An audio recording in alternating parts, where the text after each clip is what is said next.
Today's episode of Macrodosing is brought to you by our great friends at Game Time. Game Time is the exclusive ticketing partner of Barstool Sports. It's a ticketing app that makes it easier than ever to score last-minute deals on tickets to sports, concerts, and shows, and they guarantee the lowest price. They cracked the code on how to score deals on last-minute tickets. The whole gang went out to the Yankees game a couple weeks ago, went to a Rangers game. When we're out at games, it's because the people at Game Time are helping us out, and they're going to help you out too. It's super easy to use.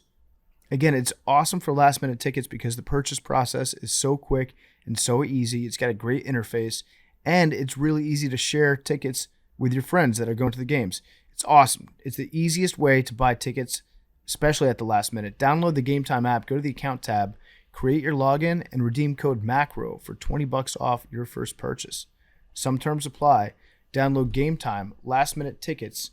It's got the lowest price guaranteed. They're a great supporter of us here at Macrodosing. If you want to support the people that support us, Game Time is a perfect place to start. And again, we're going to give you $20 off your first purchase. All you have to do is download the Game Time app, go to the account tab, create a login, redeem code MACRO for $20 off your first purchase. Welcome back to Macrodosing. We got the full squad here. No, just kidding. We don't.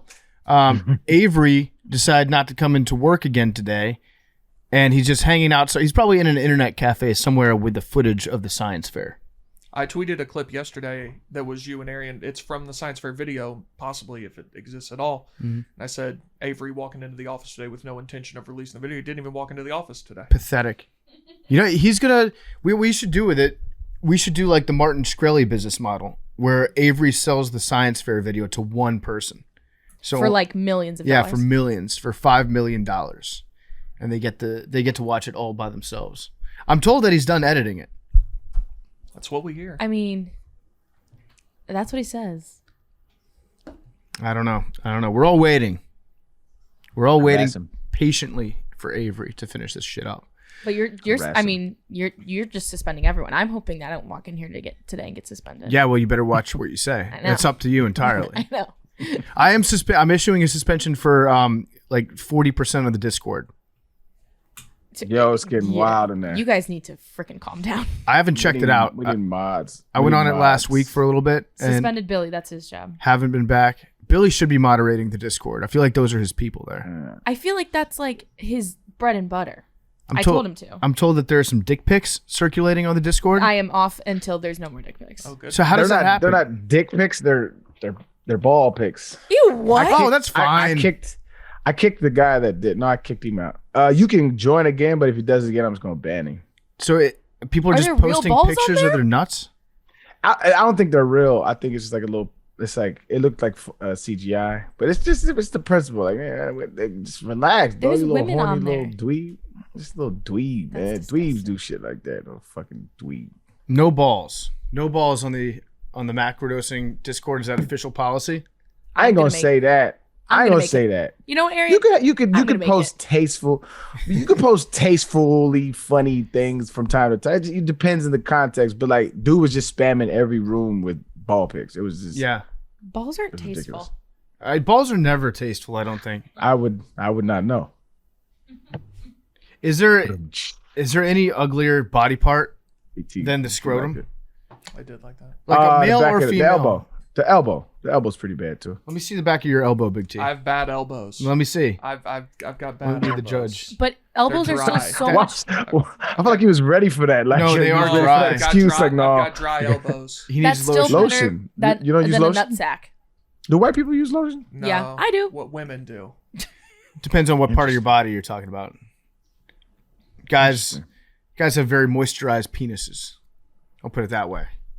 Just from, like, Yeah, natural. just naturally. And certainly not lotion. Definitely not lotion. So yeah, I would say that the elbow is up there. The back of the knee is pretty ugly too. I think that's way smoother than the elbow. I just still think a nutsack is so ugly. It is. It's also but the thing is you're accustomed to seeing an elbow and seeing a knee pit. You're not accustomed. At least I'm like you're never accustomed to seeing a nutsack. It's always shocking. Without warning. You're not. No, You're not. But I mean, are you guys accustomed to it? I'm very quite familiar with my own. Yeah. But I mean, others. Like, you seeing Big No. T's elbow isn't that crazy, but you seeing Big T's nuts. Oh, it's the fucking Discord. Jesus Christ. Is that the Discord going off? Yeah, it haunts my nightmares. If I saw Big T's nuts, I think I would just end it right there. Why is that? I think that's like the end of the road for me. Why? I just don't want to. Feel like that's just God. But why mine in That's God particular? telling me it's time to check out. Okay. You've seen You enough. could have said anyone's. Well, you're sitting right next to me right now, All right, and she whatever. brought up your elbow. Yeah. And I don't have a nutsack. Yeah, she My does. balls are way better than my elbows. Really? Yeah. That's a bold statement right there. You- I would want to I mean, call you there's- on that, but I'm straight. There's I'm no gonna way to take your prove word it, for it. but I Yeah. promise. Rate your balls. I think they're pretty solid. How many balls would you give your balls on the Glenny Balls scale? A 3.9. That's pretty high. Is that at a 5? Yeah. Yeah. I give mine a 2.5. I think my balls are perfectly average. I mean, you can see if you watch enough TikToks that Billy puts out. You can check that out for yourself. Oh man, I think mine are pretty good. I'm gonna give mine a 5. Wow. I enjoy Perfect nuts. I enjoy what I got. I mean, that's all I got. So I want to break down a very important thread that came out. I don't know if you guys saw this. It came out June 16th. It's by a guy named Tariq, and his handle is @TariqQuitPorn. And he calls himself a quitting porn specialist, this man Tariq. Boo him already. 31 reasons why you should never masturbate again by Tariq, What? the quit porn specialist. Number 1, the power of your semen. Your legs help you to stand, walk, and run, but your semen is what gives you the ability to do so. Not only does your semen produce children and pleasure, it also has deep functions in your mind and body. Semen dehydration. A car without oil will squeak. It will hurt and damage the car beyond repair. Similarly, without semen, your body will feel stiff, painful, and movements will be difficult. Watery thin oil won't be effective for the car either. So, what do you guys think about that? It's the motor oil. Semen is the motor oil. I think this guy believes that semen is just like coursing through our veins. I think he's mistaking semen with blood, actually. And if everything that he's writing about semen was instead about blood, I would think he'd be correct. But as far as I know, the semen only exists in a very particular part of your body. Would it not then be? I mean, if you want to get your blood pumping, you want to do things to get your blood up and moving around. So if that's the case, why wouldn't you want to do the same thing with semen? Also, Yeah, get it circulating. Yeah. oh God. I was always and I've never researched this, so I'm kind of just lightly Googling it now. There's an old saying like in sports, and I know boxers and like sometimes like football players and basketball players, they say don't ejaculate before, or and even like boxers, like they'll withstand, they'll be abstinent for an entire training camp because it's supposed to give you more energy. I don't know how true that is though. I thought it was supposed to make you like angry and Or like aggressive. I think that they do.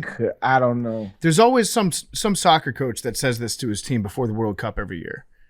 Or every 4 years. They always say, okay, we're not having sex. I think Brazil did that for a while. They like sequestered the team. And different studies show different things, but I'm pretty sure that there's really no change in testosterone Qatar's levels. not letting anybody that goes have sex. You see that? Unless you're married. Unless you're married. Right. Yeah, I did see that. I'm gonna sound dumb. If you're this guy, wouldn't you want to kind of not let your semen get stale? Some may say, kind of get a new fresh load in every once in a while. Get new recruits in there. Yeah. That's a great question. That's a great point. Is that a dumb thing? I mean, not stale. No. So it's interesting that you asked, because his very next tweet. Oh, does he answer my question for me? Some people believe old sperm must be ejaculated to free up space for the new. Yeah. It's not true. Mature sperm gets converted. The converted To what? energies then strengthen the mind and body with each cycle. Catholics. What does it get converted to? Semen regeneration Catholics. will stop or slow down at some point in a man's life. Each sperm has the power to create a unique individual. Wasting this powerful energy is not wise. So he's basically saying that, like, you want the mature sperm because then your body will absorb the mature sperm and then you gain its energy. I don't think Tariq is a Evolution doctor. in your balls. Yeah, pretty much. He also says health concerns. Your quick body. little light little Google search. It said a few studies have shown either no effect of abstinence on testosterone, or that testosterone levels were actually higher after masturbation or sex. So it might just be folklore. It sounds like folklore. I don't think it's like a pressing scientific issue, but the few studies that have been done. Tariq also says that masturbation is murder. Some say our semen has reproductive seeds, so it shouldn't be destroyed. Others say upon ejaculation, millions of live cells come into being and die immediately. Do with this knowledge as you please. Can't with that right now. Can't do it. Do you think, does life begin... Does life begin at ejaculation? Is that what he's saying? That's what some people are saying. Some Catholics believe this. What Mother Teresa believed. It's why you're supposed to abstain from all of that. It's because contraception is also murder for them too. Yeah. So what do you think about that, Big T? I don't believe that. So you don't believe that life begins at nutting? No. Fast and aggressive masturbation causes your body temperature to rise, increasing your chances of getting pimples.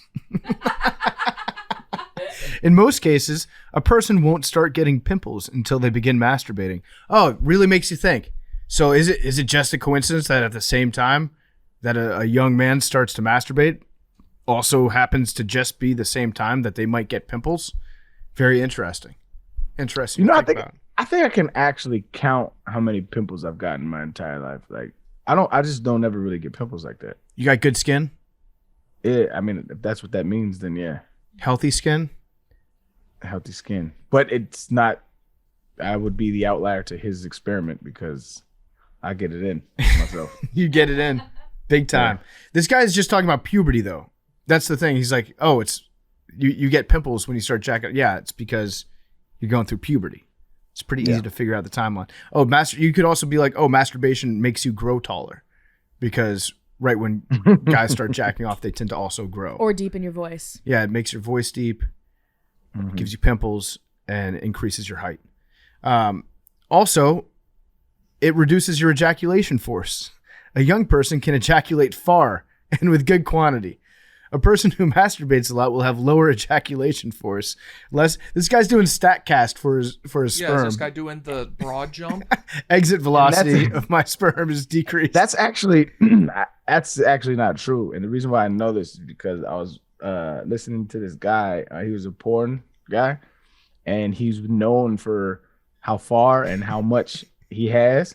And he was saying that you can actually train yourself to do that. So I think it's this is a practice thing. Like the more practice you do it, like it actually, you can increase your height. I mean, your distance. Heavier ropes.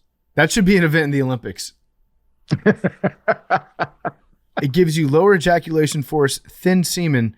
Women prefer thick, sticky, and more plentiful semen. Oh my God. If there's one thing that I think, and I'm not a woman, but I don't profess to speak for all women, but if there's one thing that guys probably care about, like way more than any woman does, is like how far your ropes are going.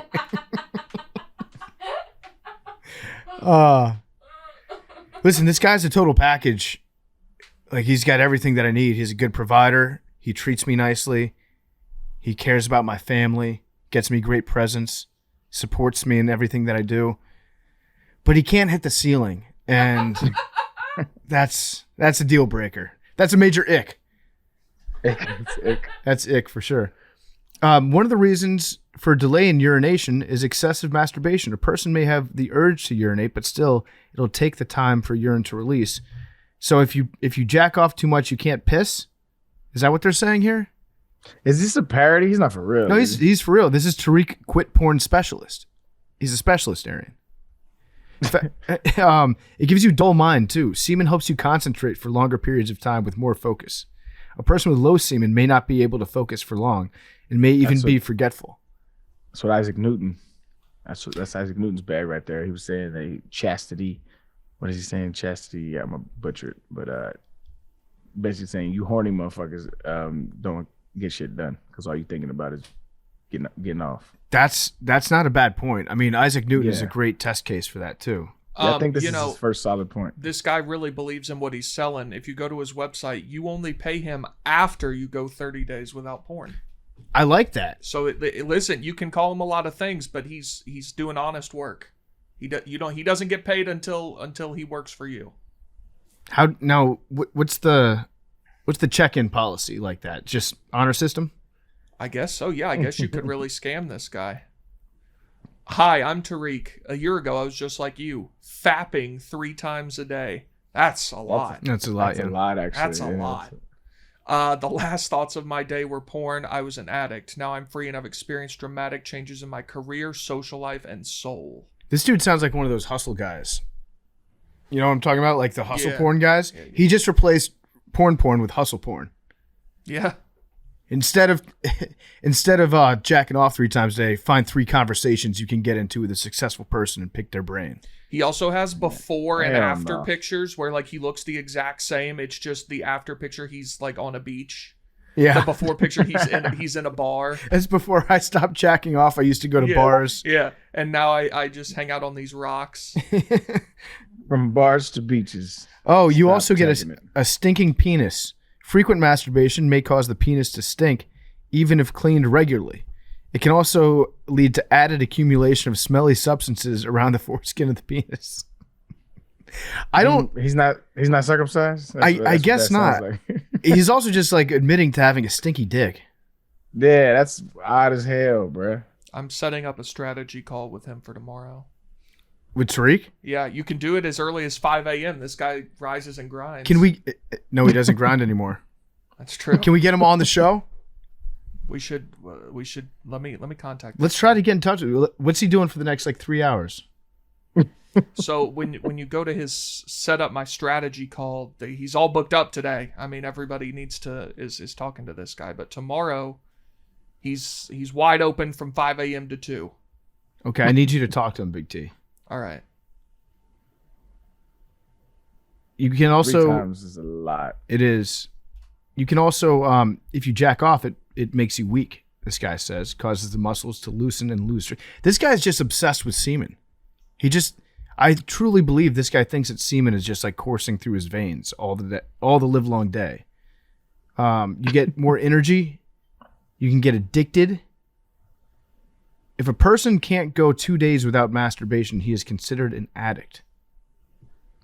I don't know if that's true or not.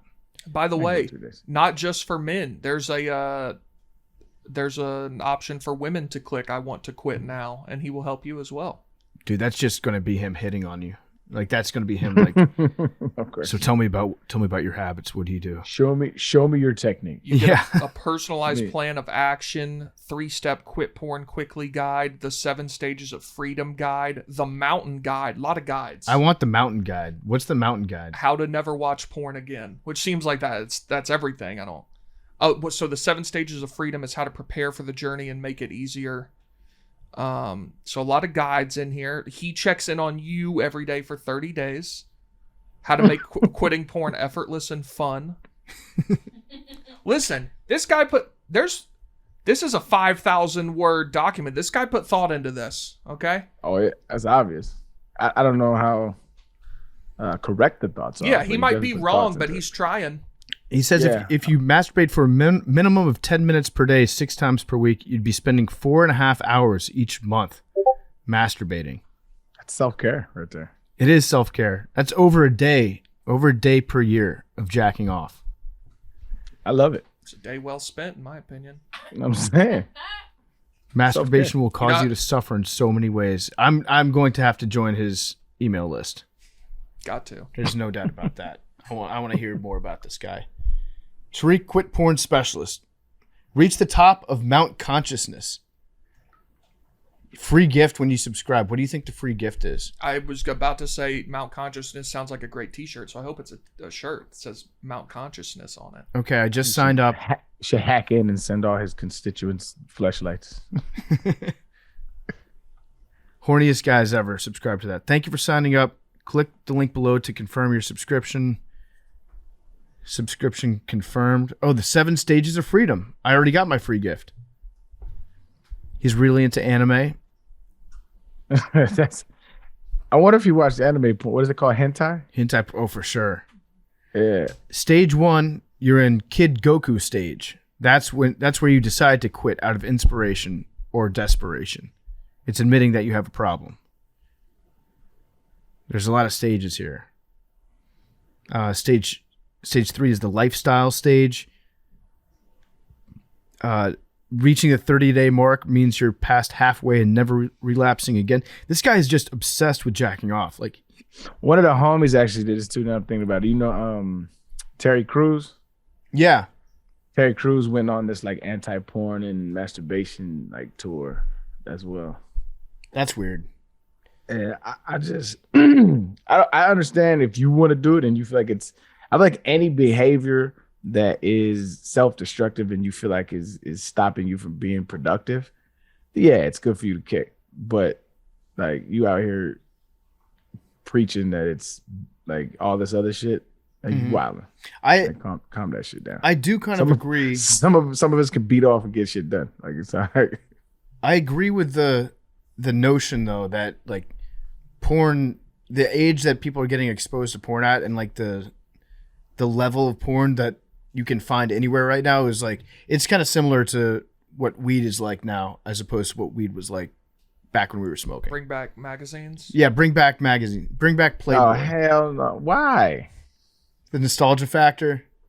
Somehow just getting I don't ink know. under your fingernails. If we had internet back then, we'd have been all over it, bro. Oh, for sure. I was watching scrambled porn on channel 99. You know what I mean? I was 100%. trying to get it in any way I could. Like, so it's like, I don't know. I think it's ultimately a positive for society. That's what I think, though. I agree. I think it's good. I think it's good that it's out there, but I think that the like level of porn is just like, you can find some bad stuff very easily if you're a kid. But there's really no way to put that toothpaste back in the tube. That's true. That's why sex education, I think, is so important. I think it's important to talk to kids about it. It's important to let them know what's out there, what kind of dangers are out there, that they just walking blindly into X videos. Yeah. It'll be an interesting day. We definitely, in our school, we weren't allowed to even talk about condoms or anything. You couldn't you couldn't mention birth control. I remember our freshman year, like there was some kid who was being a smart ass. And our teacher roasted the shit out of him. He was like, she was like, we were talking about condoms, we were talking about safe sex, and he goes, I don't use condoms, all you gotta do is pull out.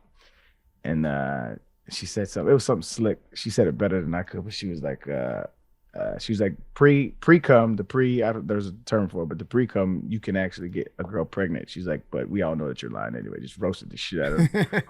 whole class was on him the whole rest of the year. Yeah, it was like you couldn't talk about condoms, couldn't talk about Plan B, couldn't talk about birth control pills, Nuva rings, IUDs, none of it.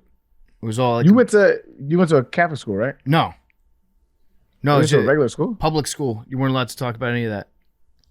What? Yeah, I don't know why. I think it was just like, probably religion had a lot to do with it. I would imagine that there was like a religious group that had the ear of the school board, and they were saying it was like against their teachings to talk about condoms. It's like, well, it's probably a good thing for kids to learn about them. I don't think it's a bad thing at all. But they were preaching like hardcore abstinence was the thing, because abstinence is effective. But that's like telling people what's the safest way to fly. It's take a train, you know, like don't go up in the air. People are always going to have sex. People are fucking, man. People are, and they always will. They always have been. They always will. Before we go any further, there was talk about doing an entire episode on abortion, history of abortion. Mad Dog probably correctly said that she felt like that would not be a great conversation for mostly men to be having on the show. Look, my thought process, and I love all of you guys on this podcast. I think you guys have great points. I was just thinking not to pull the woman card, but having 3 dudes talk about abortion rights. Mm-hmm. Or I take that back. 3 non-uterus owners talk Thank about you, birthing people.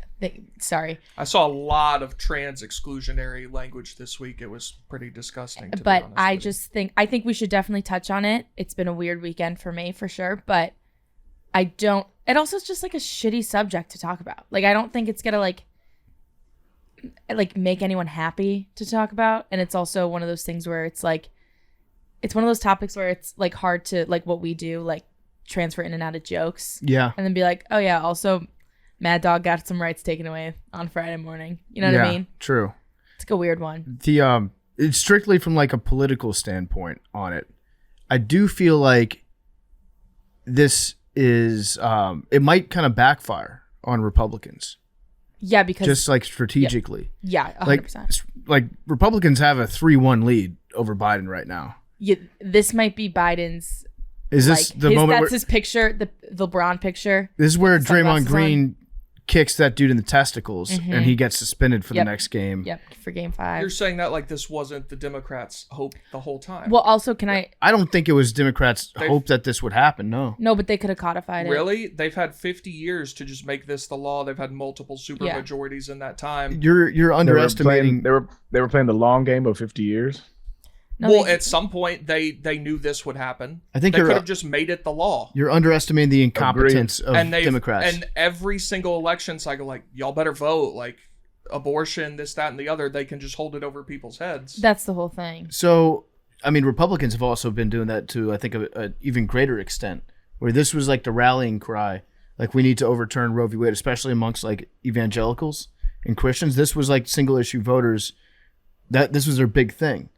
And I think if you look at the polls, no matter which poll I've looked at, certain types of abortions are popular amongst, like, I think at the minimum 60% of Americans. It's a very popular thing to have that procedure available from a legal medical source. And it might snap back on them, because it's like, be careful what you wish for. You got what you wanted, but now it's like, one, you've managed to give the Democrats a major talking point, whereas before they were going to be stuck in 2023, 2024, like having to defend a president who more than likely has dementia. Like that's where they were. And now this is like a very powerful talking point for them to use. And then also, like, what are they going to be super mad about now? Like, does Republicans in general, not all of them, but a lot of them, have been by and large like furious about abortion for the last 40, 50 years. Now you caught the car. What do you do now that you've, like, your dog, like the Joker, your dog chasing a car? What do you do when you get there? I don't think that's as many Republicans as you think it is. And, I mean, the country is still in disarray. Right. Yeah, this doesn't. I mean, like, I don't think there's as many Republicans that are in the subset that you're talking about as you think there are. I think there might be. I think there might be a lot. Anyway, but would you agree that the Democrats now have this to point at, and they'll be like, okay, this is what they've wanted for a very long time. I kind of agree with Big T. You think they've wanted this? I think they maybe if they didn't want it to happen, they wanted it to continue to be held over people's heads. Yeah, this is probably better. Yeah, I think that they have something actionable to point at. Yeah, I think that they would rather have it not have been overturned, for sure. I find that hard. Yes, I think it sounds. No. I think it sounds good, like, and it makes sense, like, logically. But to have a Democratic establishment have a game plan for 50-some years and execute it to this extent is just not realistic. You're misunderstanding what I'm saying. I'm not saying they said in 1972. We're going to play this long game so that in 2022 we can bring a lawsuit to the Supreme Court that's going to overturn this. They just never actually did anything about it, knowing that eventually something like this could and probably would happen, and that they could use it as a talking point for as long as that was the case until it did happen, which is now. Oh yeah, I can't see a fault in that. I think they're just incompetent, though. And I was about to say, that and just gross incompetence. Like, I think the Democrats in general are just that, and it's the reason why, like, progressives and people on the far left don't fuck with Democrats just as much as they don't fuck with Republicans, is because they view them as exactly the same. They're just people that want status quo. Like, there's plenty of things that the Democrats, who are the majority in every house, can do stuff right now, but they won't, because they love status quo. They just want to keep things how they are. and they don't want to ruffle any feathers. But if Republicans had the majority, they would be pushing hard. I mean, look what they're doing, and they don't even have it. It's insane. Well, if you talk to like a lot of mainstream liberals, like centrist Democrats, they pretty much just they want to compromise themselves into oblivion about everything. They don't have any real like hardcore beliefs. They just want to. They're always the ones that will like float the idea out there of a split ticket for president. Like, do you really want to unite the country? Well, how about let's get a Democrat and a Republican vice president to keep everything in check. That's always like a centrist Democrat belief, or somebody that's always tossed out there by like a central lib. Could you ever see Republicans putting something like that out there? I don't think they would ever do that. Not that necessarily, but like there was a big movement in 2016 for a while for like John Kasich to be the nominee. Like people were like, some Democrats would vote for John Kasich. Like, I mean, that does exist. Is it big movement? Not very big, but there was an upswelling at one point that people were like, Trump is going to lose. We can't. That boy got washed. Kasich got washed. Yeah, but there was a moment for a while where people were like, maybe like somebody like John Kasich. I actually liked him a lot. People from Ohio, I mean, he's from Ohio. People from Ohio really liked him. Mm-hmm. Yeah, and he's from the most important state Yeah. that Republicans need to win. The John Kasich thing, I remember I was reading a story about him one time, and he was at one point he like got super mad at Blockbuster, his local video rental place, because they were renting out a movie that had like boobs in it, and he was very upset about that. And then one time he wanted to figure out what was going on with rap music, and so he asked one of his aides. He was like, "Can you give me a rap CD? I want to see what this is all about." I believe they got him a Roots CD, and he was playing it in his car, and he got so upset at the lyrics to it, he took it out of his CD player and threw it out the window as he was driving down the highway. The Roots? The Roots, yeah. I think like it was the one Roots. of the most benign rap groups like of all time. Like the Roots from the Jimmy Fallon show? Yeah, Black Thought, Questlove. Questlove, What are you talking about? Okay, here we go. Presidential candidate John Kasich once bought a CD from the Roots. I slipped in this new CD and was quickly appalled at what I was hearing. The lyrics just put me over the edge. Every other word was intended to shock and titillate for no good reason but to shock and titillate. This guy, I think he just discovered art. And what music is, yeah. He did not listen to any Roots CD because none of their songs are for that. Like, all they do is talk about like black empowerment. Like, unless that shock and titillates him. And then I caught myself thinking, what if my wife got into the car and the album happened to still be in my CD changer? How could I ever explain what I was doing buying this stuff? Or even worse, what if my daughters chanced to hear it? Chanced. I'm calling cap on it. He did not buy no fucking CD. He just The guy at the bullshit. CD, the guy at the CD store like switched out the CD. He actually got like it's just I can't imagine anyone actually listen to Roots lyrics and they're like, this is abhorrent. Like, you know what I mean? Like, Yeah. just Google any Roots song. I'll stand by that. They like talk about, most of the time we talk about other MCs. Like, you know, he's like battle rap type shit. Like, call it cap. He didn't listen to no fucking Roots. And the movie that he tried to get banned from Blockbuster was Fargo. I was in my local video store looking for a movie to watch with my wife, Karen, during one of our few quiet evenings together at home. The clerk in the store recommended Fargo, a perversely dark crime story that had played to generally enthusiastic reviews. The movie even earned a Best Actress Oscar for Frances McDormand for her role as a pregnant Midwestern sheriff. And the guy behind the counter at Blockbuster assured me it was a great movie and that I should probably rent it. So I did. I walked right over to that shelf where they had their general titles, grabbed a copy, and took it home. And when Karen and I got to the part where they chop a guy up in a grinder, we looked at each other and thought, what the heck are we watching here? It was billed as a comedy, but it wasn't funny. It was graphic and brutal and completely unnecessary, and it rubbed us in so many wrong ways. We had to shut the thing off right there in the middle. Next morning, His wife's name is Karen. Next morning, I got on the phone to Blockbuster and demanded that they take the movie off their shelves. The grinding scene, the meat grinder scene, the wood chopper scene, that's at the very, very end. That's literally the last scene of the movie. So he watched the whole movie and then got to the end and he was like, nobody should ever watch this movie again. I've never seen Fargo, actually. Now, in fairness to John Kasich, He did say, on reflection, he wasn't entirely sure that this story paints me in the best light. In fact, it's possible to look on my actions as the rantings of a wild man. This guy's a dweeb, bro. How do these guys get into the position they are, bro? Just dorks. Yeah, no, this only a politician would think like this. Most normal people would watch a movie that they didn't like and be like, that movie was too violent for me. And they'd take it back and never say another word about it. But this guy he tried to get it banned from every shelf.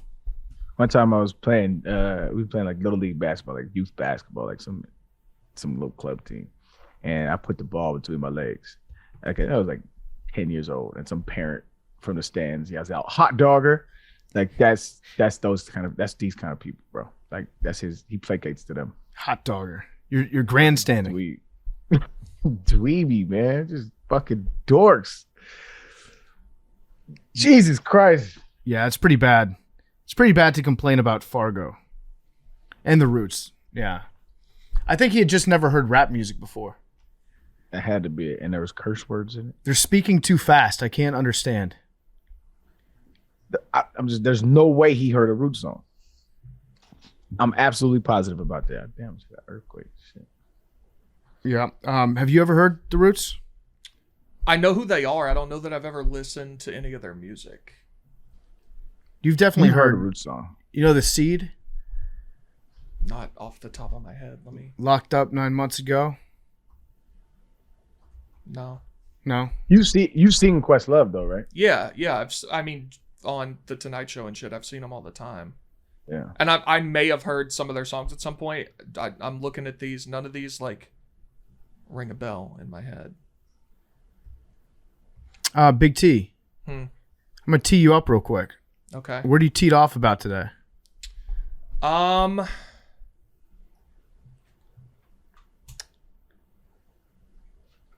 Nothing that I know of. You had a pretty clean weekend?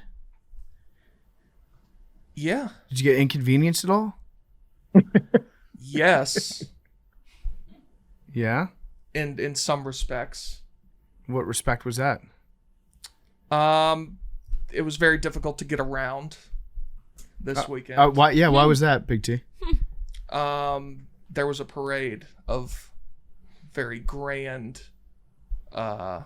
size and scope. Mm-hmm. Big LGBT. It was fine. I heard it was a great parade. It was. Wish you guys were there. A lot of people from the office went. Mm-hmm. Me and Billy were there. Yeah. How drunk was Billy? I think Billy just showed up for the beer, honestly. I'm not gonna say. Yeah. It was a Sunday, so Actually, he technically wasn't working. He wasn't drunk or anything. Billy No, he wasn't that drunk. Yeah, Billy was like really doing it yesterday. Billy was a gay icon yesterday. Good for Billy. Yeah. But I will say he was not that drunk. We had fun though. It was a good time. Had by all. But yeah, no, Billy. Not that drunk. It's a ringing endorsement of Billy.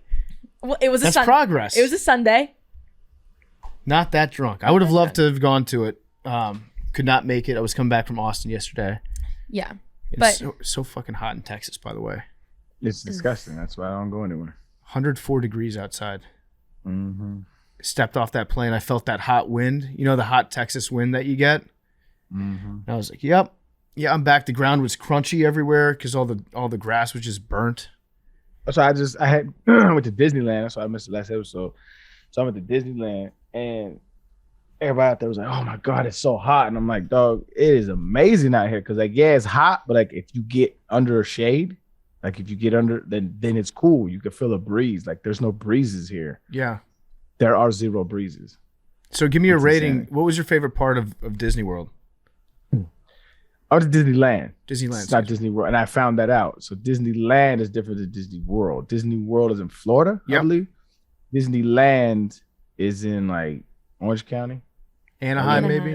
Anaheim, yeah. And so it was dope. It was my first time going. I don't like a lot of people, like being around a lot of people. Like I get like very like irritable. But I may do. You know, I did my thing. But I think my favorite part was the Star Wars exhibit. Ironically enough, I don't even like Star Wars. You've never seen it? I had no idea what's going on. But the detail they put into that fucking place is insane. They sunk, I don't know, $100 million into that bitch. Yeah. So you're It's talking about it's an entire city. just Well, the whole land in general. Did you ride the yeah. rides? The ride that was the first one we did because my shorty we all went with her whole family. I went with her whole, and they go. It's kind of like an annual trip that they go to Disney World, Disneyland, whatever.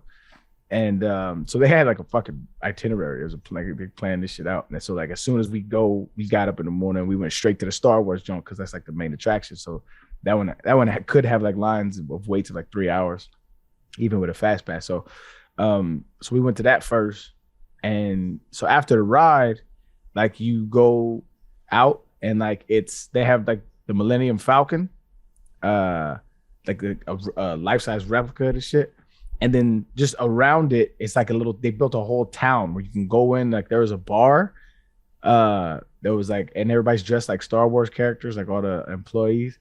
And they had like all the shops, they built out like little mechanic shops. That it was just the detail they put, like a whole mountain side of just Star Wars shit. And they had like a whole little town, like an entire little town of just Star Wars stuff. And I was like, blown away. That shit is fascinating.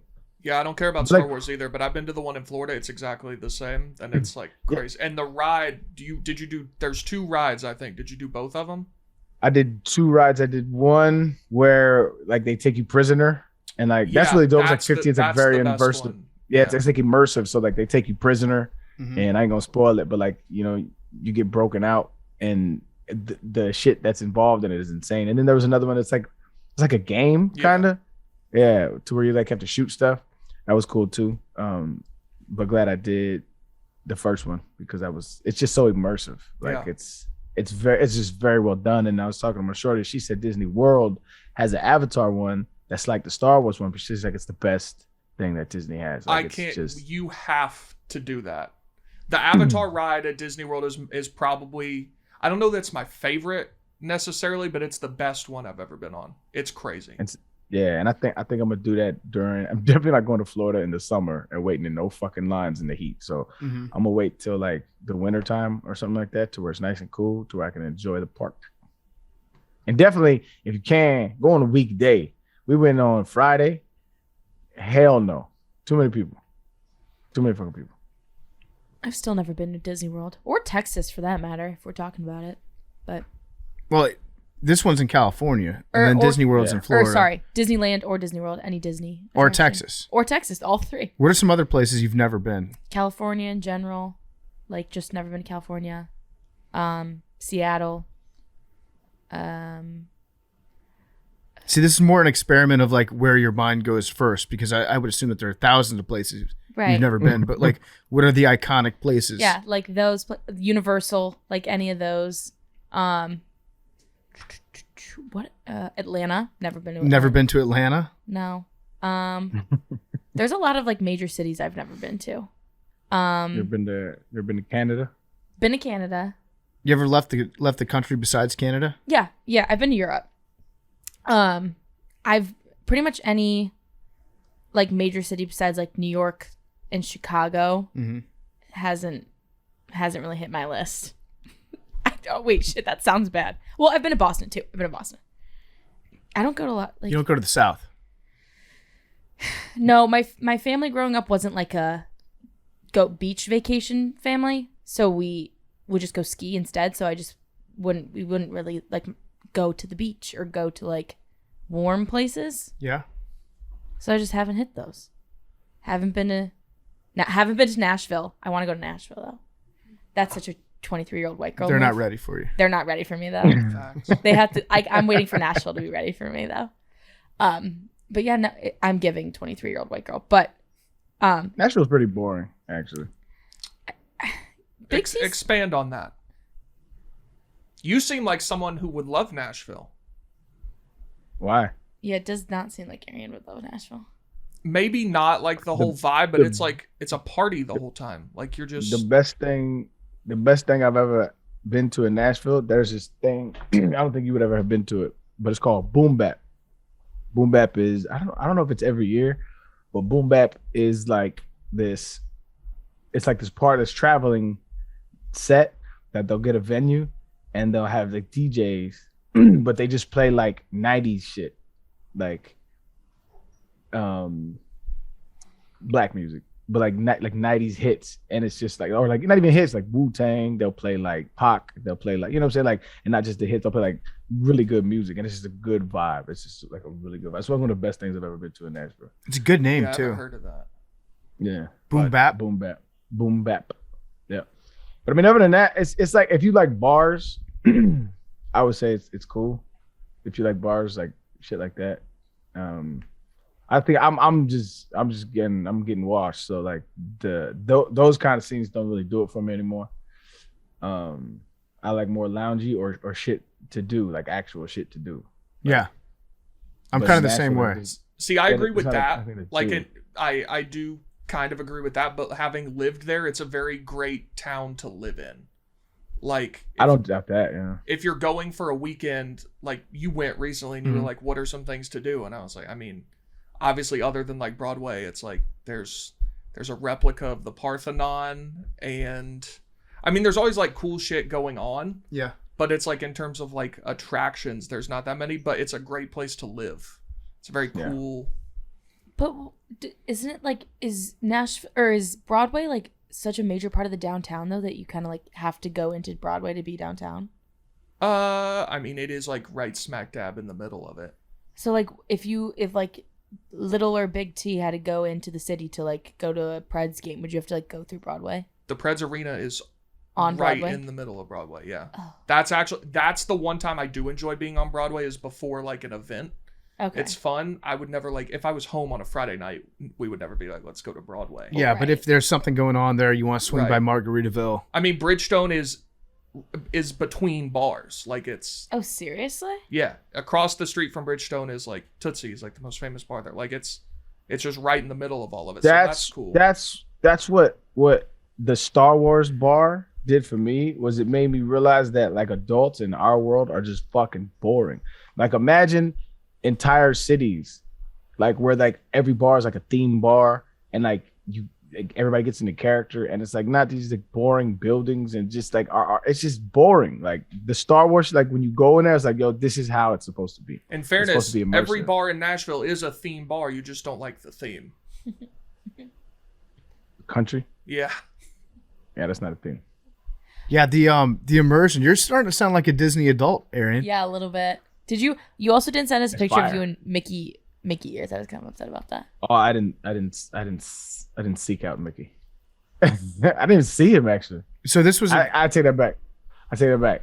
The weirdest shit in the world is the parade at the end. By far the weirdest shit I've ever been a part of. My jaw was open the entire time. Like, I don't understand how people like this part. We did it because we was with all her little nieces and nephews. But I was looking like, yo, this is the dumbest shit in the world, dog. So- Grown adults just in cosplay waving. I don't understand. I don't get it. It was stupid. It was mad stupid. So Arian sent us a picture of Steamboat Willie at the Main Street Cinema. Said Disneyland check-in. Yup, inwards is still racist. And then Billy goes, how the fuck is that racist? Arian goes, lol, read up on Steamboat Willie. And then Billy sends a screenshot of a headline that says, no, Mickey Mouse wasn't based on racist parody called Jigaboo, but that's half the story. The source of that also feels important. The source of that was Africa Check. And Billy goes, you just got Africa checked. And Arian replied, did you read the article or just the headline? And Billy goes, absolutely just read the headline. I'm a busy man. Because if he had read the article, he would see exactly, like in that article that Billy sent, refuting the racist past was dramatic evidence that was Arian's specific point. But that's Billy in a nutshell right there. That was funny. And the only reason why I read the article is because I was standing in line the whole time. So I was like, you don't have much else to do. Yeah. But yeah, Steamboat Willie was definitely racist as shit. Well, that's why I don't understand that they don't, whatever. I don't get into all that. But we had this really dope part where like we were standing in line, and I'm really good at breaking ice. It's one of my favorite things to do. And so I started an entire rock, paper, scissors tournament with everybody around me. So it was like 8 to 10 people, and we were all playing rock, paper, scissors to see who won. It was the dopest shit in the world. That's awesome. Who won? fucking child. This fucking, what is he, 7-year-old whooped all of us. He beat you? Yeah. Well, I didn't even make it to the finals. Oh, shit. You got eliminated. Yeah, I got whooped. In true Tennessee fashion. Right, Big T? No, that sucked. What hat Well, are you wearing? You didn't know which one I was talking about, if I was talking about baseball or basketball. Could have been either one. Wait, say what you said again.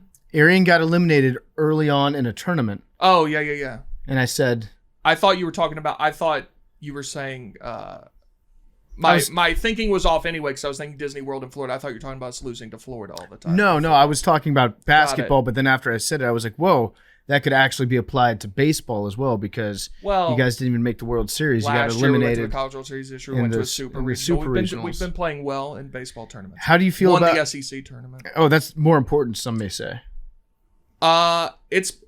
There actually are people who would argue that the SEC baseball tournament is more difficult than like most of the NCAA baseball tournament. But I don't think that. I'm just saying the NCAA tournament was kind of like a de facto SEC tournament all over again, though. Right. That's why. Yeah.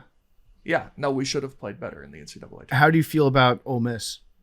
I mean, it's just such bullshit. Like they were terrible. They were awful the whole season. Shouldn't have made the tournament. NC State should have been in over them. Rutgers should have been in over them. And then they go win the whole thing. I mean, when you have, like, they have talent. They're extremely talented. They played horrible and didn't deserve to be in the tournament. But then once they got there, like, they're as good as anybody. Yeah. I mean, you can't really say anything because they won. So, but like you can though, because at the time they got into the tournament, they should not have. Ole Miss fans will tell you that if they're being honest. Well, I mean, are you going to get mad at, like, if a team goes on a Cinderella run? Are you like, what was St. Peter's doing there? I've actually said forever that, like, I wrote maybe the thing that more people have hated that I've done more than anything ever was a blog I wrote in 2021 talking about how, like, upsets are bad in the NCAA tournament. Because everybody says they love upsets until you end up with a Final Four that's Loyola, Chicago, VCU, and all this shit, and then nobody watches the games. And then people say, well, why were these ratings so terrible? Because nobody actually wants that. I think you lot of want people... Duke, North Carolina, Kansas, and who did Kansas play? Kansas played Villanova. That's what you want. Now, I mean, so when St. Peter's is beating, like, yes, it was a great story, but, like, they're also taking out some of the best teams in the tournament. So people say that's what they want until it goes too far, and then they're like, wait, no, don't win that many. So really, Tennessee should have been instead of Ole Miss. Well, no, we lost to someone else. Oh. But it would have been better for ratings. Yeah, absolutely. You think so? I mean, we were like the villain that everyone hated. Yeah, but it would have been better for ratings. Ole Miss had Ben Mentz. That's true. ESPN seemed to know that as well. A one-man promotion machine. The amount of times they put him on television was outrageous. They knew exactly what they were doing. I don't think it was enough. I wanted more Mincy. I don't think it was an accident. Good, clean living. Good for Mintz, you know? Good for Mintz. I'm happy for him. How long do we think the Mincy tour is going to last? Oh, it's never going to stop. After a national Till title. next year. We were saying on Part of My Take yesterday that I believe that Mincy needs to have his own keeper of the cup, like the guy that follows the Stanley Cup around. There needs to be a keeper of the mints that just stands next to him, presents him at all times, keeps an eye on him, makes sure he gets in and out of, because he's getting mobbed. Yeah. Like he's a one-man parade everywhere he goes. What is the Mints tour? What is going on? So, Arian, you remember the guy in the science fair that we allegedly made a video of? There was one guy whose project was growing the game, how to grow a game. Oh, yeah, that was the first dude. Okay. First dude, yeah. So he's a giant Ole Miss fan, and he was at the College World Series, and obviously he was getting on TV all the time because he's, I mean, bigger than Jesus right now. Yeah. And so he was everywhere. They won their championship, and it was Ole Miss's first championship, first NCAA recognized team sport championship ever. How about that? In all of their teams? Oh, yeah. No. I think you're... I'm not discounting women's golf because I do believe that I don't think that it was officially recognized. One of their women's teams won something. Okay, I don't know about that, but I did see one of their women's teams was like welcome to the club or something. Yeah, I think. So I just want to make sure you're not discounting women's athletics. I'm not at all. I'm a big Title IX guy. Okay. But thank you. It was our first officially recognized one. So now I believe, and you know what's crazy is before this season, you know who the last college was that got their first championship? Mississippi State. Mississippi State. That's interesting. So they won last year. Ole Miss won this year. Mm-hmm. We also know someone who loves Mississippi State. We do. But it's tough for him because he only got 1 year to celebrate. That's the worst. Then his rival can just hold this over his head. Yeah. To have it more recently than yours, have it be the very next one. Yep. That's tough. It is tough. So now I think it's just Virginia Tech is the only like Power 5 school that has never won a team national championship. Has A&M? Yes. Oh yeah. I mean, have you seen the side of A&M Stadium? They claim championships from years that they didn't even really play football. No, I don't think they have a national title. I'm pretty sure they do. They certainly don't in football. They definitely claim a bunch of SEC championships from like 1940. And then there was a big controversy. They had to take down some of the SEC championships that they had on the side of their stadium because they just kind of made them up. Okay, yeah, I was totally wrong. They have 19, not in football and everything. They claim 3 in football, 1919, 1927, and 1939. So I want to know who they were one playing in since- 1919. Let's look it up. Holy shit.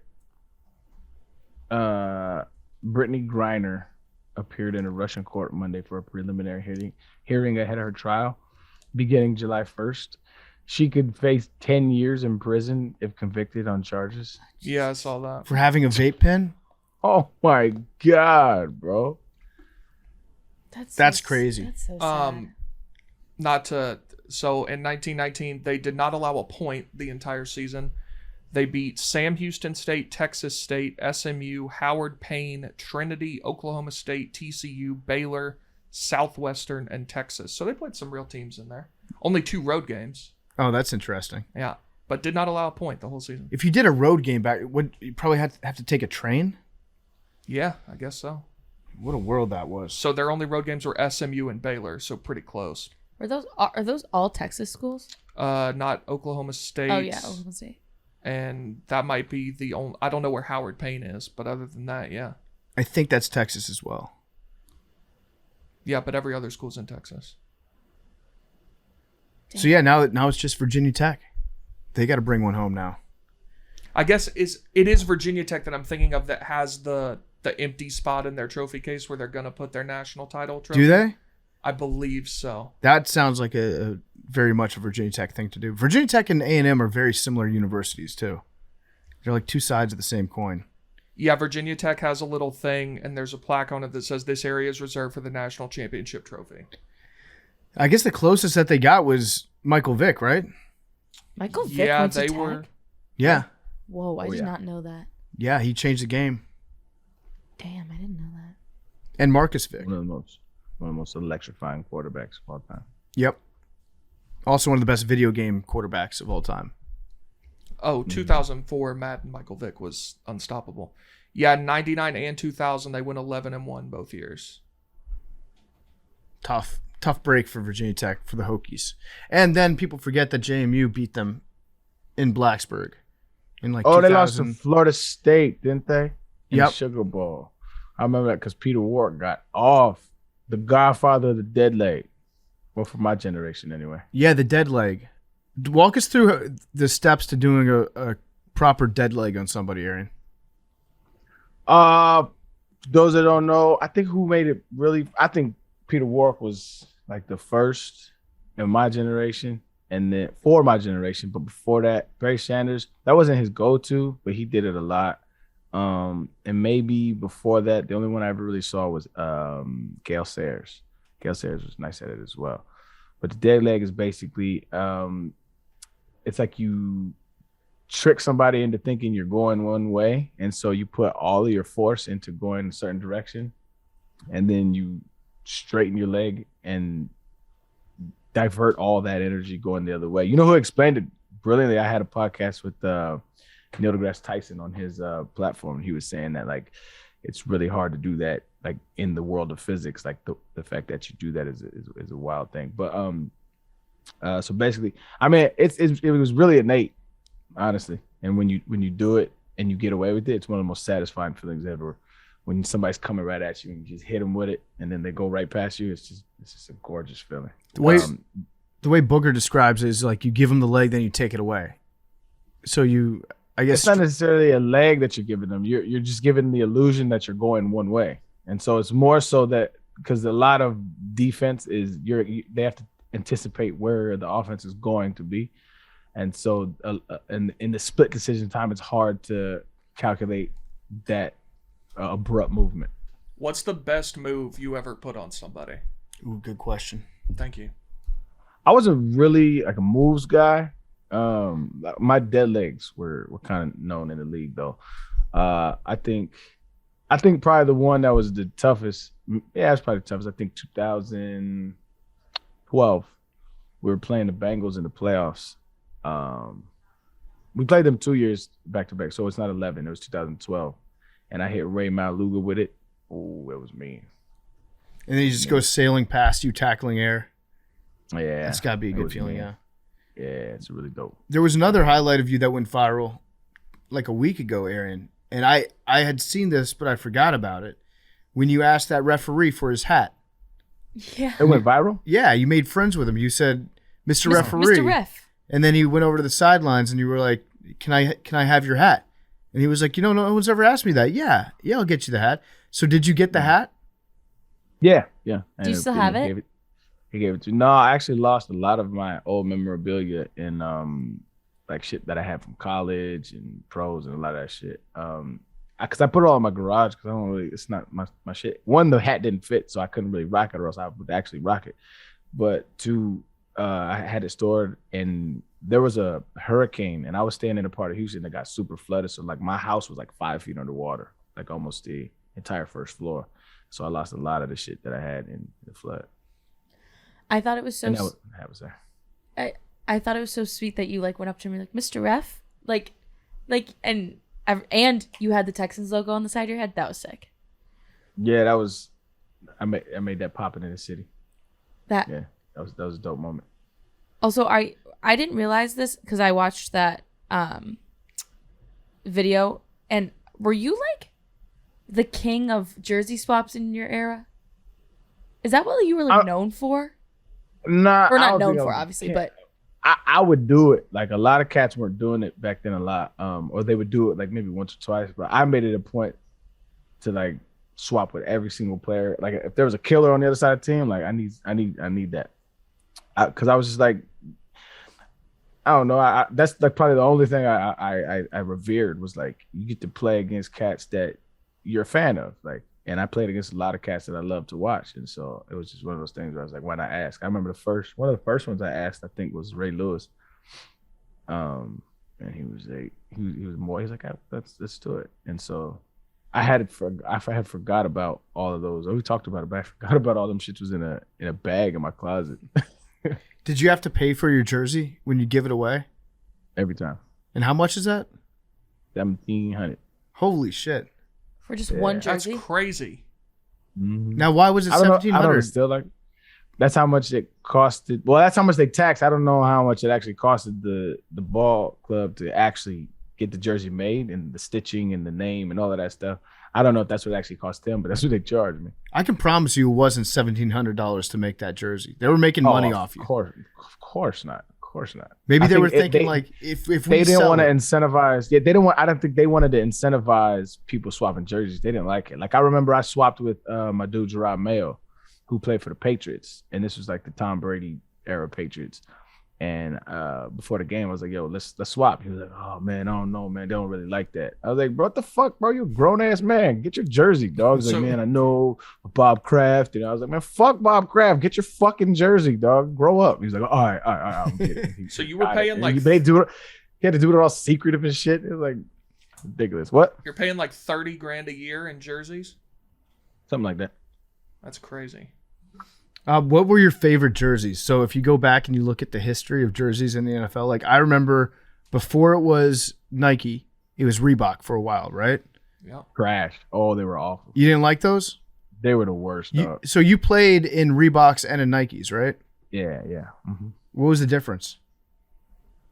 Material was lighter. It was more fitted. So the Reebok jerseys felt like and they looked good, but as far as like the feel, they just felt like there was like you put a shirt over your shoulder pads. The Nike Jones was actually fitted and the material was very I think when you what is the word for it when like water kind of repels off of it? Like wicking. I don't know if that's the word, but if it is, then Like that's moisture it. wicking, like repels it. Yeah, and so it felt like it didn't get heavy. So if you sweat, it stayed in it in the Reebok jersey, but for the Nike jersey, I mean, of course, it stayed in a little bit, but a lot of it rolled off. And also the pants. Oh my God, the pants are so much more fitting and they're so much more loose, and you can actually open up more in them. And what I really fucking hate is that as soon as I left the league, they let these cats start hiking they knee pads up to where you could have the pants above the kneecap. Where when I was in the league, you had to cover your knee, and that shit was so restricting. So like I was a player that had a long stride, and so if you have a long stride, a lot of the gear that you wear is restricting, and so they don't make them do it anymore. And so that shit would have changed my game 1,000%. And there were before it was Reebok, it was like a wide variety. So each team could have their own jersey supplier. So going back to like the 90s and 2000s, some teams had Puma jerseys, I was gonna say that. Yeah. Logo Athletic jerseys, I've never heard of that. Russell Athletic jerseys, Wilson jerseys, and starter jerseys. The Ravens wore starters from 97 to 98. It was all over the place. If you look at like old school, some of them looked like absolute trash. I remember when Nike took over the contract, they started to put like, you know how the Saints have that weird almost like The vampire collar? There's a fly wire. That's what they called it. The fly wire technology. Yeah. I wonder what that does. Because some teams have it, some teams don't. I think No, they all do. They all have it. It's just they're colored differently. Well, remember, but there were some that specifically had. I think they've all. I know what you're talking about. They all have them. Really? Yeah, they all had it. I don't know if that now I haven't. I think they've gotten rid of it now. But we all had it. Yeah, everybody had it. There was just like some stopped and it looked like it was like a collar or whatever. Like, but they all had it at one point. But they were all just colored differently. Like ours was all blue. Like some people stopped, some people was black, some people was all white. Like it just depends. But it was all there. Yeah, those looked mostly terrible. Just a heads up, I'm gonna have to jump out for a little bit at like 3:15 or so, because I have to go play this video game. Then I'll be right back. They got me and Billy teaming up to be on a video game team today in a competition. So how did y'all suspend Billy? He's still doing shit. Well, he's not suspended from everything. He's suspended from this show and from Pardon My Take. He's free to continue doing his job. We don't, because it would be kind of a vacation for Billy if we just suspend him from work for a while. So he still has to work and show up to the office and do stuff. And like work that's relative, because like today his job is to show up and play video games, so he can do that. But yeah, we're taking him off the show for a little bit. I think he's been working hard though. Is that some blogs doing numbers? He has been working hard. He's been helping with the Discord and all of that kind of stuff. Yeah. So what's the state of the Discord right now? Disarray. Really? Yeah. Well, I mean, it's going great. It's cool. It's just you got some racists in there. You got some trolls. You got some horny dudes, shit like that. But I think the majority of people, they cool, man. Yeah. It's just the bad ones are the loudest. You know what I mean? Yep. But no, it's going well. But the only thing is the hardest part for me is that I've never used Discord before like this. So with like Instagram and TikTok and Twitter, like I've used all of those for years. This is like I'm jumping in with both feet, just trying to figure it out as I go. And then people ask me if they can be mods, and I still don't really know what that means. / I don't know if I can trust them, which sounds way more serious than it is. But like, I don't know what it takes to be a mod. Do I have to interview these people? Like, I don't know. But it's good. It's the one channel Arian that's bad. That's Crazy Town USA. Yeah. The majority are cool. Like there was this one dude that was like posting the ball pics. I kicked him.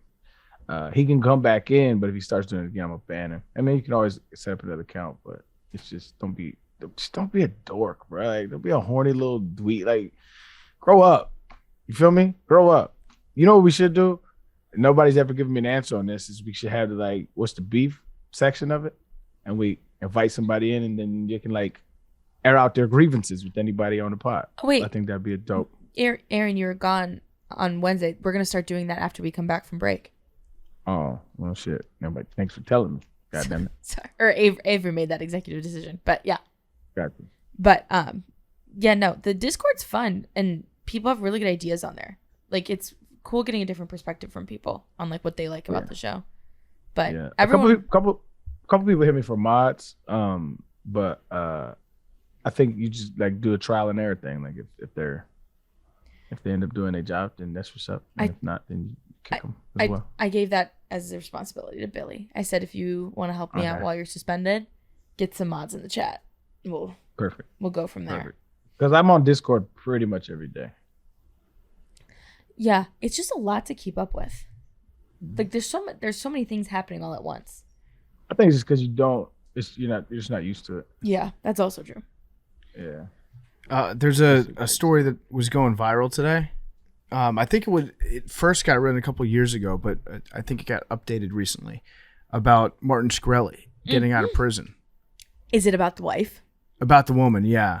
That is Crazy Town, USA. It is crazy. So Shkreli, the farmer bro, went to prison for I forget what the exact charge was. Some sort of fraud, I'm sure. One of the first guests on Pardon My Take. He was. That's right. Yeah, we started a band with him. Yeah. Were you on? Was he on Pardon My Take when he was in prison? Right before he went to right prison. Before. So was he like already charged and? Everyone already hated him. Yeah. Okay. Yeah. And you had him on Conspiracy to commit securities fraud. There we go. Yeah, we had him on, and he was talking about he was, I think, under house arrest at the time. So all he was doing was just like streaming on Twitch and going on other people's podcasts. How long had the show been going at that point? Not long. Maybe a month or two. Yeah. Oh my god. Yeah, a month or two. Very early on. And so we talked to him for a while, and then he went to prison. And as he was in prison, he was interviewed by a woman from, I think, Bloomberg. Mm-hmm. And she gradually fell in love with him. She was engaged, or was she actually married? Married with a dog. Yeah, she was married with a dog. And her name's Christy Smith. And so she was doing like a book about him. She was doing articles about him. And she eventually just fell in love with the guy, left her husband because she became obsessed with him. Yeah, that's the weird part is that, so she was on book leave from Bloomberg to write a book about him. And then she was like, this guy ain't so bad. So you can get that if you work at Bloomberg, book leave? I guess. That's what it said. It said she was on book leave, extended book leave. Which I guess if you work at a publishing company like that, like a ton of those people write books. And it was like, I think she had probably been writing about him for Bloomberg. And then they were like, here, take this break. Get all of the information you can about him. Yeah. And then write a book about it. And then I'm sure they got, some cut of it or whatever. But yeah. Then she was like, he's not that bad after all. I'm sure if you're in prison, you're thinking differently than someone who's not in prison would be. But is it not a bit of a red flag that this woman will just leave her husband at the drop of a hat to go be with someone else? Like, you're next, love is brother. love, bro. No, love, bro. It's him. Like, he thinks like he's so charming. I'm sure. I know, until she finds the next one that she's writing a book about. It's funny because like Shkreli made the right call in this. He was like, no, I'm not interested, because that's where this all kind of led to. She kind of told him how she felt about him, and his answer was like, oh, that's interesting. Yeah. And he turned her down. Imagine getting turned down by Martin Shkreli. Wait, but I they're wanna get together your take now, on this. right? Are they? They ended up together? I want to get your. Wait, Arian, I what was your believe take? so. Yeah. I was just going to talk to Big T. I want to get his take on why he's in there. So he's known as Pharma Bro after buying rights to Daraprim, an antiparasitic drug used to treat an infection that occurs in some AIDS, malaria, and cancer patients. He raised the price from $13.50 to $750 a pill. That's crazy. He defended the decision as part of capitalism, saying that insurance companies and other healthcare programs would cover the cost of those who need the medication. What do you feel about this, man? Well, it's price gouging, which is a crime. Uh-huh. It's good business, though. So that's why he went to jail. Well, we have laws against things that might be good business. Not all. Price gouging is Not all, but we don't have unfettered capitalism. Like, what he did was illegal. Okay, so in the confines, so for instance, like what the oil companies are doing now, you're not in favor of that? No. price gouging is subjective too. So now I'm also not a fan of some of the restrictions that are placed on them to the point that what they are doing could be alleviated if we would do some things about it. But like, So it's our fault there. no, Raising prices. no. But there are things that our government could allow them to do on U.S. soil that would alleviate some of the prices you see right now. Fracking? Not even that. Like I don't want to speak on it entirely because I don't know all of it, but there's something about federal lands that they were doing and now they're not allowed to under Biden that had something to do with it, but I'm not entirely read up on that. But there are things that the federal government could be doing right now that would lead to lower gas prices. Such as? I just told you. You didn't. Well, I don't know all of it, but it was something about Biden enacted something on federal lands where they're not allowed to drill that Well, how they do you were have previously. How do you have that opinion and you don't know all of it? Well, I don't know the exact specifics of the story. You said there's something the federal government could be doing, and I said I told And you said, they I were. don't know. It's something about drilling on federal lands that they were doing. Biden enacted something saying they can't do it anymore, so they have less access to some of the reserves that they had. Oh, okay. like opening up drilling on protected federal land is one thing.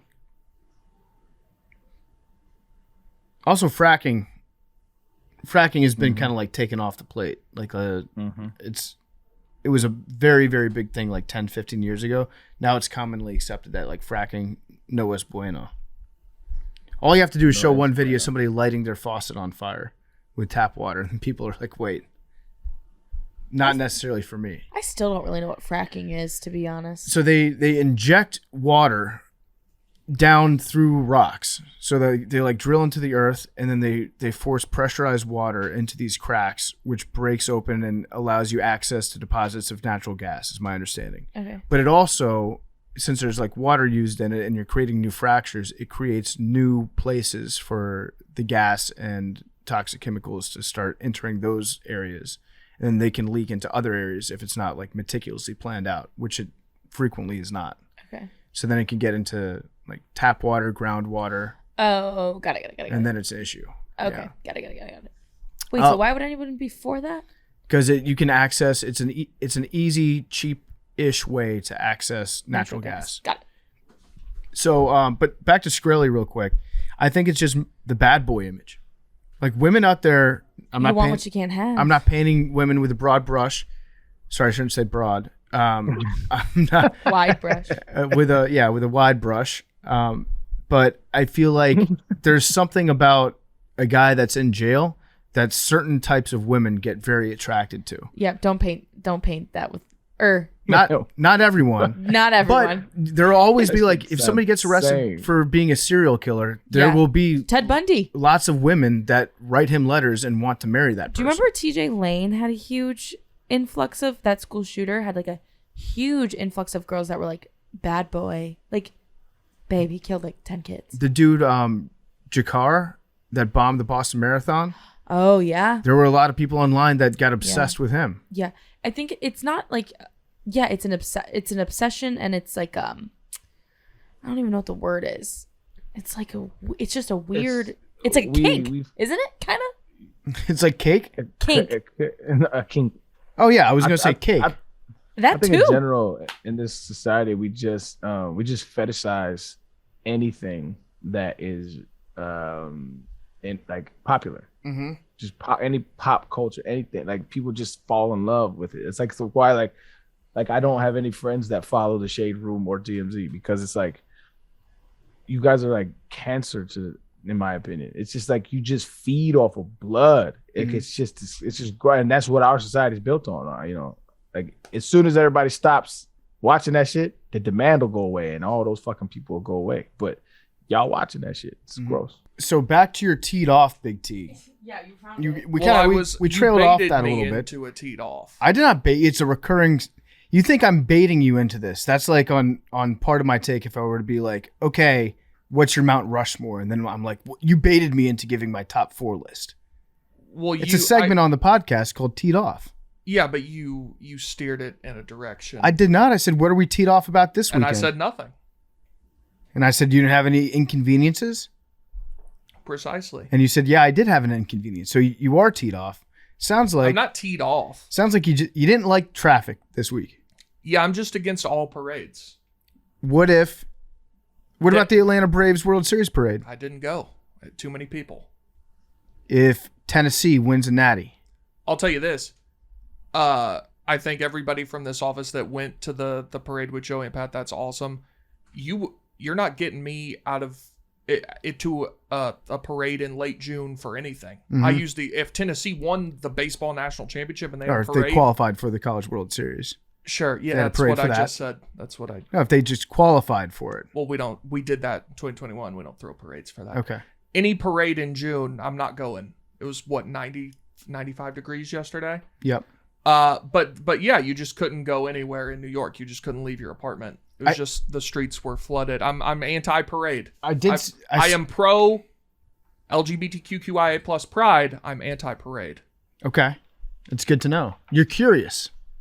No. I heard you say you were curious to Pat and Joey the other day. Yeah, I got very mad about how that was edited, and that's gonna be. Don't get me started on that. But Your words. no, they weren't. You did say, I am curious. You know how when you go into court, you have to swear to tell the truth, the whole truth, and nothing but the truth? Yeah, that was not the truth, the whole truth, or nothing but. So what is your stance on curiosity? In what sense? You ever think another man's handsome? No.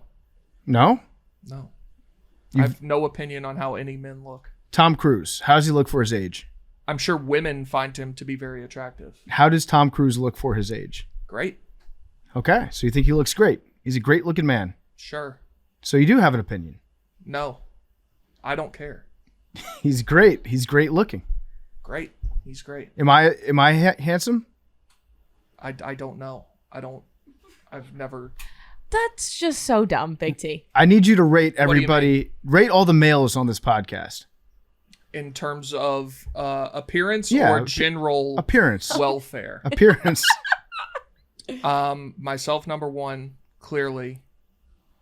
And then after that, I just don't. It's a tie they're for all last. The same. Yeah, I don't care. Like, that's not a real thing, right? What do you mean? No, it's not. Mad Doug's right. Like I can say you can understand when a man is hot. I can say Big you T can- is Yeah, they're Big T is straight as hell. Big T is fucking objective. Sexy. hot as shit. Yeah. There are objective, like, but I don't personally care or But that's- look into it. There's a difference between not caring and like not seeing. Like PFT is a very handsome fella. Thank you. Outside of the people like Tom Cruise, or He's the only name attractive man. Name somebody else Channing of that Tatum. ilk. Sure, everyone else is the same. Matthew McConaughey.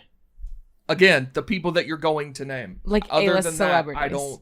Like a guy doesn't walking, matter. like a really hot guy walking down the street, like an objectively handsome man walking down the street. You wouldn't be like, that's a handsome guy. What if I That just thought would not occur to me. What? What if I just took my shirt off right now, Big T? Go for it. Oh, you want me to? No. You just told me to go for it. Make I'm up your gonna mind. Quit this show. It's just me and PFT here chit-chatting. No, I like girls all like I call girls pretty like all the time. Women are different than men in many respects. Okay, I mean, It's I what could keeps say this species thriving. I would marry Big T in a heartbeat. Feel like you'd be a Great. good husband. I would not marry you. What if we were the last two people on Earth? We just want to have a cute little ceremony. Us marrying each other wouldn't do anything for the future survival of the species, so it doesn't really Yeah, but it'd be a matter. commitment that we're gonna be boys for life. A platonic marriage. I'm not making that commitment to you. Damn. Did you watch I Now Pronounce You Chuck and Larry and just shaking your head the whole time? I haven't seen that movie. Like I could never marry my bro. I don't know what happens in the movie. Can you guess from the title of it? Yeah, probably.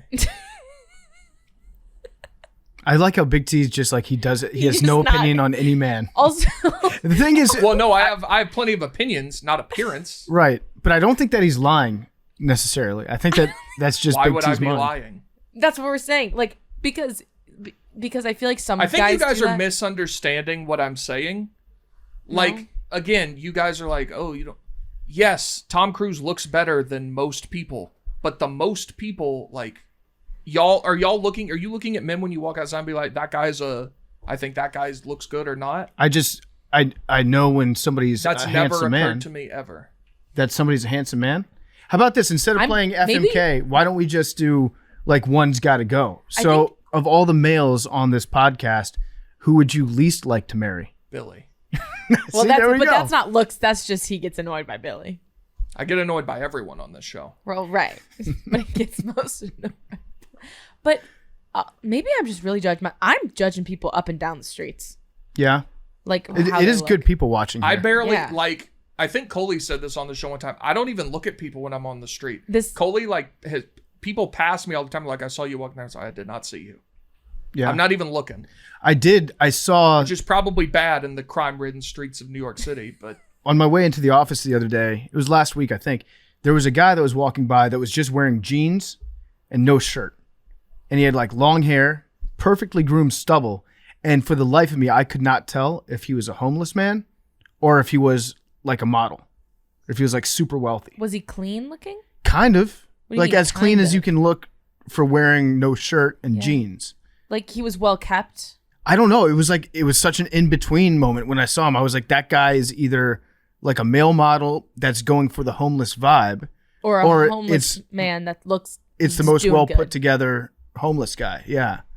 I don't know. And then I thought to myself, that's a cool look. Maybe I could pull that off. And I think I would just look homeless. I don't think I'm well put together enough. if you shaved your beard, you would look not homeless. Thank you. But with the beard and the hair. See, that's what Big T, that when we talk about like whether or not a man is attractive with Big T, his scale is like, is this person homeless or not? Is this person with a home? I don't have a scale for men. There is no scale. It's binary. It's like, is this guy a bum? Yeah, no, that thought occurs to me a lot on the street. Does this person go home somewhere at night? Mm-hmm. I think of that often. Yeah. I feel like PFT, honestly, I feel like you've looked less, if you were to walk outside homeless or walked outside shirtless, you would look less homeless now with the short hair as compared to the long hair. Thank you. I feel like you cutting your hair really, like the healthy hair really It was extremely long for a while. I'm going to be honest, I never knew he cut it. What? He cut like what, a foot off of it? That's how much attention I pay to things like this. Like it just now, turn around. Can let it down. Yeah. Well, he has it up a lot. Also. I do. It just gets hot in the summertime.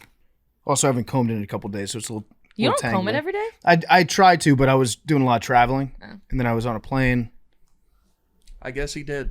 I did. Mm-hmm. When was this? This was when the Commanders got Carson Wentz. So March. Okay.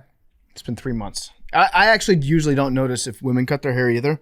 I'm just like, oh, she looks different today for some reason, and I'm too dumb to understand why. You got like a lot of hair cut off. I did. I also just get tricked by women all the time when it comes to like the hair extensions. Oh yeah. The fake eyelashes. There's so many things that a woman can do to change her appearance on like a day-to-day basis. That's true. Like I'll be like, oh wow, this woman has incredible eyelashes, and then I'll find out that no, she bought them at a store. Can I ask you a question? Do you get tricked by like fake boobs then? Yeah, I suck like you never realize that they're fake. Yeah, so I'm like that too. There's this one person that I hang out with a lot, and I had a friend be like, "What about her fake boobs?" And I was like, "What are you talking about?" And they're like, "Oh, you've never noticed? Like if you give her a hug, they're like firm." Nope, I just thought that's who she is. There's no such thing as fake boobs, by the way. Okay. If it's in the body, it's real. Nobody gets a knee replacement. They're like, you have a fake knee. Well, you don't have a natural knee. It's no such thing as fake boobs. Wait. Breast enhancement. If it's in your body, it's real. What does that mean, Big T? It means what I said. But it's an unnatural substance in your body. Then you should use that word, but they're not fake. Big T believes in two things. First Amendment and boobs. Stop. I believe in many more of the amendments. You guys want to do some voicemails? Yep.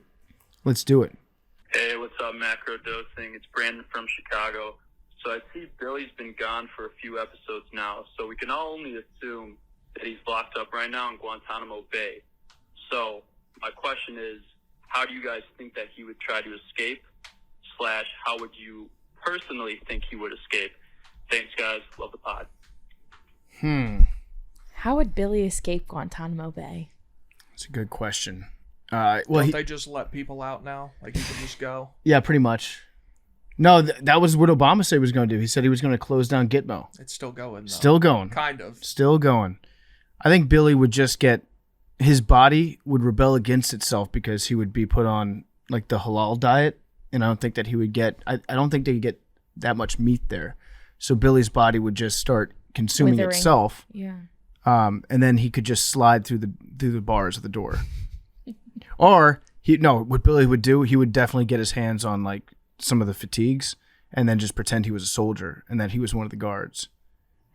I was gonna say he'd try to just like befriend a guard to the point like, hey man, are you on creatine right now? Like, what's your regimen? Mm-hmm. And then like he'd just become like good pals with that guy to the point that guy could hopefully help him Spring out. him. Yeah. He'd be like, what kind of gun do you carry? You ever killed anybody? Like he would talk like he wasn't in prison. Yeah. Like he was just one of their pals. Yeah, he would eventually become such good friends with one of the dumber guards Yeah. that they would just kind of let him out. Yeah. Or he would treat it like a Stanford prison experiment and then like mind play the dumb guard and then be like, wait, aren't you really behind bars when you think about it? Or Billy would he would like become a guard while he was imprisoned. So he would like deputize himself and he would like tell all the other prisoners what to do, and he'd kind of become like their guy on the inside. And then he'd think that they were going to let him out, but they'd just secretly be using him the entire time. Yeah. Billy, the best way Billy would get out, he would be killed by another inmate. And Do you then think he'd get so? out. Probably. I don't know if he would get. I think they would kind of like him. I think they'd kind of treat him like a puppy. Yeah, until he pisses and shits everywhere. Well, Yeah. He would ingratiate himself to the other prisoners maybe, and then they would all turn on him because they'd be like, God damn, I can't stand talking to this guy. like you think they would just get so annoyed with him? Yeah. Like I could also see Billy like getting his hands on a Quran and being like immediately converted. Like Billy tends to Really? go with whatever the last conversation he had was. And so if you just gave him any sort of holy scripture, he'd be like, low-key, like this does make more sense. He's seen some TikToks about Islam. Yeah. he would get in on prison TikTok. Yes, he would. He'd be big. Billy would actually like if it doesn't matter what religion it was. If you showed him 4 TikToks from either like Christianity, whatever the Westboro Baptist Church is, whatever that denomination is, I think it's just that. It's just the Westboro Westboro Baptist. Westboro Baptist Church. If they had a fire TikTok game, Billy would get radicalized. Like, did you guys see this trend they're doing right now? Yeah, Radicalizing He people? could convert to Judaism. He could convert to Buddhism. I think Billy could like convince himself that he achieved nirvana when he was just like really tired one day. Or high? Yeah, That would like make sense to him. He would read about Nirvana and be like, I've experienced that. He's like like, this is what I've been waiting to find. yeah. Like I knew I'd been doing something. Yeah, it's like when you go search on WebMD for whatever your symptoms are at the present state, you're like, oh my God, I've got cancer. You know, like Billy would see a TikTok about achieving enlightenment. He'd be like, that's what I've been experiencing. Think he's Buddha. He'd be like, I've been totally enlightened for like the last 4 years, like since I graduated from college. No, Like- that's what Billy would think he's a god. He would think he's a prophet. He'd Yeah. go Brigham Young on our asses. Yeah. Oh, you could easily talk Billy into believing he was a prophet. All you'd have to do, because Billy thinks that everything that he's experienced in life is he thinks One that of he's one. he thinks he's the main character in the world. Yeah. And to Billy's credit, like he has a pretty charmed life. He's experienced things that a lot of people his age would never think that they'd be able to experience. Look, he gives main character energy. But with him, it's like if he like met George Kittle and George Kittle was like, "Oh, Billy, I love you." Billy would be like, "Holy shit, I'm the chosen one." Like this sweet dude thinks that I'm also sweet. That's Nirvana. I'm fucking Buddha. Actually, you know what I'm going to do? I'm going to talk to Kittle, and the first time he meets Billy football, I'm going to have him tell Billy that like, "Yo, I think that you're like a god." And we'll see if we can trick Billy into believing he's God. No, you should tell him to say like that Kittle studied his tape or something. Yeah. And like modeled part of it. I guess it doesn't really work because he played quarterback, but like just something Oh, about. he switched to wide receiver in college. Oh, did he? Yeah. Okay, so like Kittle looked at some of his tape and like modeled a move after him. Or There, something. yeah, there's something that he does Yeah. in a game. He calls it the Billy. Yeah, Yeah, I like that. Oh my god. He'll never listen to the show. No. for won't sure. What could we do to make Billy cry, like out of pure joy, like something like that? If like that would get up there. Do you think so? Yeah, I think somebody like that being like, "Yo, I think that you're cool." People would be like, "I'm God." Like, no, I can't believe that like one of my heroes thinks that I'm his hero. Yeah. Good question though. That is a good question. Okay, next one. Hey guys, it's Luke from Grand Rapids, Michigan. I've been watching Barstool Idol a lot recently and just wanted to ask if you guys could pick any worker to work with you guys. Who would you want? Any celebrity? I was thinking like Snoop Dogg would be pretty cool to chat it up with, or maybe a historical figure like Machiavelli, or maybe someone who you guys have already chatted with before, you have good chemistry with, like John Taffer. Anyway, thanks for answering my question. Stay handsome. Mad Dog, Arian, stay gorgeous. Big T, sexy, you already know. Have a good day. Thank you. Okay, I've got two answers for this. Okay. One, present day, I think Bill Walton could take a seat on this podcast Especially this podcast. and seamlessly fit in. Yeah. It would just become his show though. Yeah. It'd become the Bill show, but he's naturally he's always in a state of macrodosing. My historical figure would be Shah Jahan. Shah Jahan, I forget how you say it. He's the guy, the ruler of India that built the Taj Mahal. Maybe the world's biggest simp of all time. Yeah, that's a big simp move. So he was so sprung over his wife that he built the Taj Mahal for her as a present. And I think they both died before it was finished. But huge simp move. I would love to have his energy on the show because he seems like a guy that gets very passionate and super into things. And I just want a glimpse inside of his mind. Like, what was your rationale for building this gigantic structure? Like, were you trying to get laid? I don't know. Before he mentioned it, I was actually thinking John Taffer, because we did have a good conversation with him, but also he just really pisses off Arian, which I enjoyed. but also Arian was like a big fan of him too. Yeah. Yeah. Like but, Arian but- just loves Yeah, and there are probably some better people we could pick to piss off Arian. Ben Shapiro. Oh been my on the show? god, that'd be so good. I suggest that you check your vagina if it's lubricating that much because, frankly, it's medically impossible for a woman to have a wet-ass pussy. If you look at the etymology of the phrase wet-ass pussy, the ass and the pussy are two different structures on a female anatomy. So how could your pussy have a wet ass? It doesn't make sense. There's no ass of a pussy. There's only a pussy of a pussy. That's Ben Shapiro. Thank you for joining. Is that pretty good? That was pretty good. I didn't know you could do a Ben Shapiro. It's really not that difficult. That's got to be like the clip we put out first thing tomorrow morning. Oh, I'm crying. He would. That's so funny. I would actually love to hear Arian and Ben Shapiro have a conversation with each other. I would. I think it would devolve rather quickly, but Oh my god. I would love that. I think it'd be What good. are the odds he'd ever come on this show? I bet he enjoys Barstool. Well, Parts of it probably. I don't know. probably like A lot of conservatives really turned on Dave after Yeah, that after video. last But week. I mean, it goes to what Dave has been saying for years, which is like I don't know why these people on both sides, they hate him when he disagrees and they love him and they welcome him with open arms when he seems like he's on their team. But the reality is Dave is on Dave's team. Dave just like he thinks what he thinks and he says what he thinks. And so when he's not agreeing with you, people are like, oh, this guy sucks because he's so confident in his opinions. And then when he does agree with you, you're like, oh, this is our new poster boy. Like we've got this guy on our side. But Dave's never going to be loyal to a political party or either political party. And I actually thought that the way Dave put it in his video made a lot of sense, which was him saying that, both sides are bad in their unique ways, and liberals are just annoying as fuck to him, but he can't vote for conservatives because their policies strongly oppose what his policies would be. So he hates liberals. And then he's like, oh, but conservatives can be dangerous. And I think a lot of the country feels that way. Like I get extremely annoyed with libs online sometimes. Like I went on that rant about the Occupy Democrats account, which by the way, they've been on a heater recently. Really? It's just like, retweet if you agree that Clarence Thomas should be disbarred from practicing law ever. Retweet, please retweet us. They're only in it for themselves. Right. They're just being annoying and they don't give a shit about anything. They just think that they're careerists. They're looking out for themselves.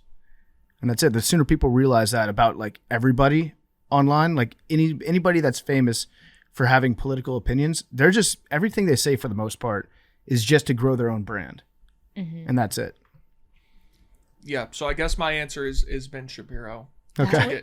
To piss off Arian. That would actually be so funny. I think it would piss off Coley more than it would piss off Arian. I think Arian would like the conversations he would have because he would Yeah, like fuck probably. around with That's him. actually true. And Arian would be like, "Oh, field day on Ben Shapiro. I'm gonna just like, I'm gonna light him up." Coley would just want to like punch him in the face. Yeah, Coley would definitely want to punch him in the face. I want to punch him in the face. I hate. Oh God, he's so weird. Can you do your Ben Shapiro accent? No, from now on. I think I'm done. When Billy does his Russian accent, I'll do Ben Shapiro. Yeah.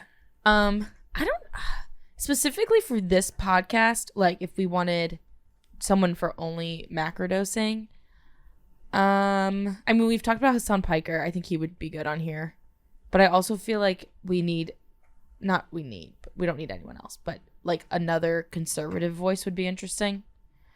But TBH, I don't know a ton of. I mean, Tucker Carlson would just be like insane. I think Tucker Carlson would be a bad fit on this show. Yeah, but like just to kind of be like, what the fuck?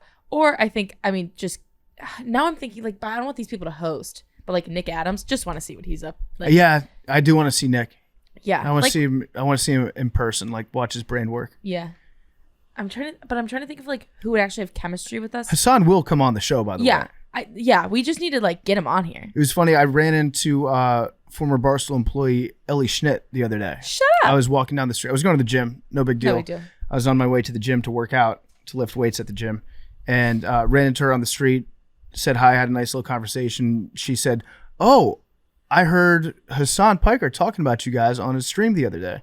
Because we keep, you know what, this is like just a recurring thing that's going to happen. We'll keep saying we're going to have him on. It's the science fair. And he'll keep saying it's science fair all over again. We do this with a lot of things. We do. We just talk about doing stuff. We just did the Constitution one. We will do that one. Yeah, we'll do a lot of things. We should do that one this summer. We should just do that this Wednesday. We should do that this summer. But so she was saying that he was talking about coming on our show. We've said like he's going to come on. He said that he's going to come on the show on his own streams. And Ellie was like, "Can you just tell him that I say hi when you see him?" I think she's got a thing for Hassan. Oh, sick. Yep. I think he would be good in here. He'd be great. Have you met him before? Never met him in person.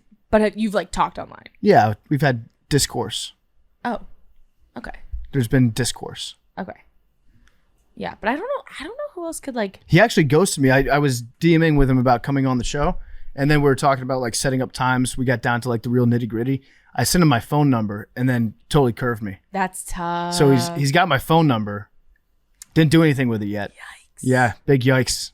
How big long yikes ago from was a guy. that? Like a month. Oh, Dave Portnoy has my phone number, and I have texted him before, but anytime he needs to contact me, he always just DMs me on Twitter. So now I feel like I should DM him on Twitter. So he has my phone number and has contacted me on it before, but never uses it. That's his love language. Yeah. Is through DMs. Yeah. Yeah. There are certain people that you have those relationships with, like, oh, we DM on Instagram or we DM on Twitter, and then certain people are text people. yeah, I get that. Like Frank, me and Frank the Tank, we go through the DMs. Really? Yeah, that's how we converse. I think he does that with a lot of people. I saw someone else showed me a DM conversation they had with Frank the other day that was very funny. Yeah. I think I have a screenshot of it. I'll show it to you. But I think Frank would be good on here. I mean, he works here already. Yeah, Frank would be great. We've had him on the show though. Right. But if he was just like a permanent, I don't know. He would just, I mean, he would take Teed off to a different level. Oh my God. Well, we also couldn't record during Mets games.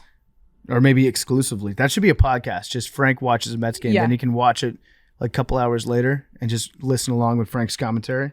He'd be like, great game last night. Frank was DMing me about how he got hacked and how the message that he sent me was a link to a scam. And then I started fucking with a hacker. And I had to say, no, I already signed it. I hope that helps. And then I asked him to send it again. And the hacker sent the fake link and said, wait, it's saying I need a 4-digit code. They emailed you. Can you just put it in here? And then I sent him a link to MeatSpin. So I tried to reverse hack the hacker. Did it work? I don't know. Did he ghost you too? No, he's been going back and forth. I asked him to come on the science fair I said, do you think you'll be in the office on Monday? He said, no, could be doing something in Houston too. Another Sunday conversation. I said, okay, let me know if that changes. He says, okay, yeah, it's been a real adventure. So Frank's, I mean, we all knew that Frank was an adventure guy.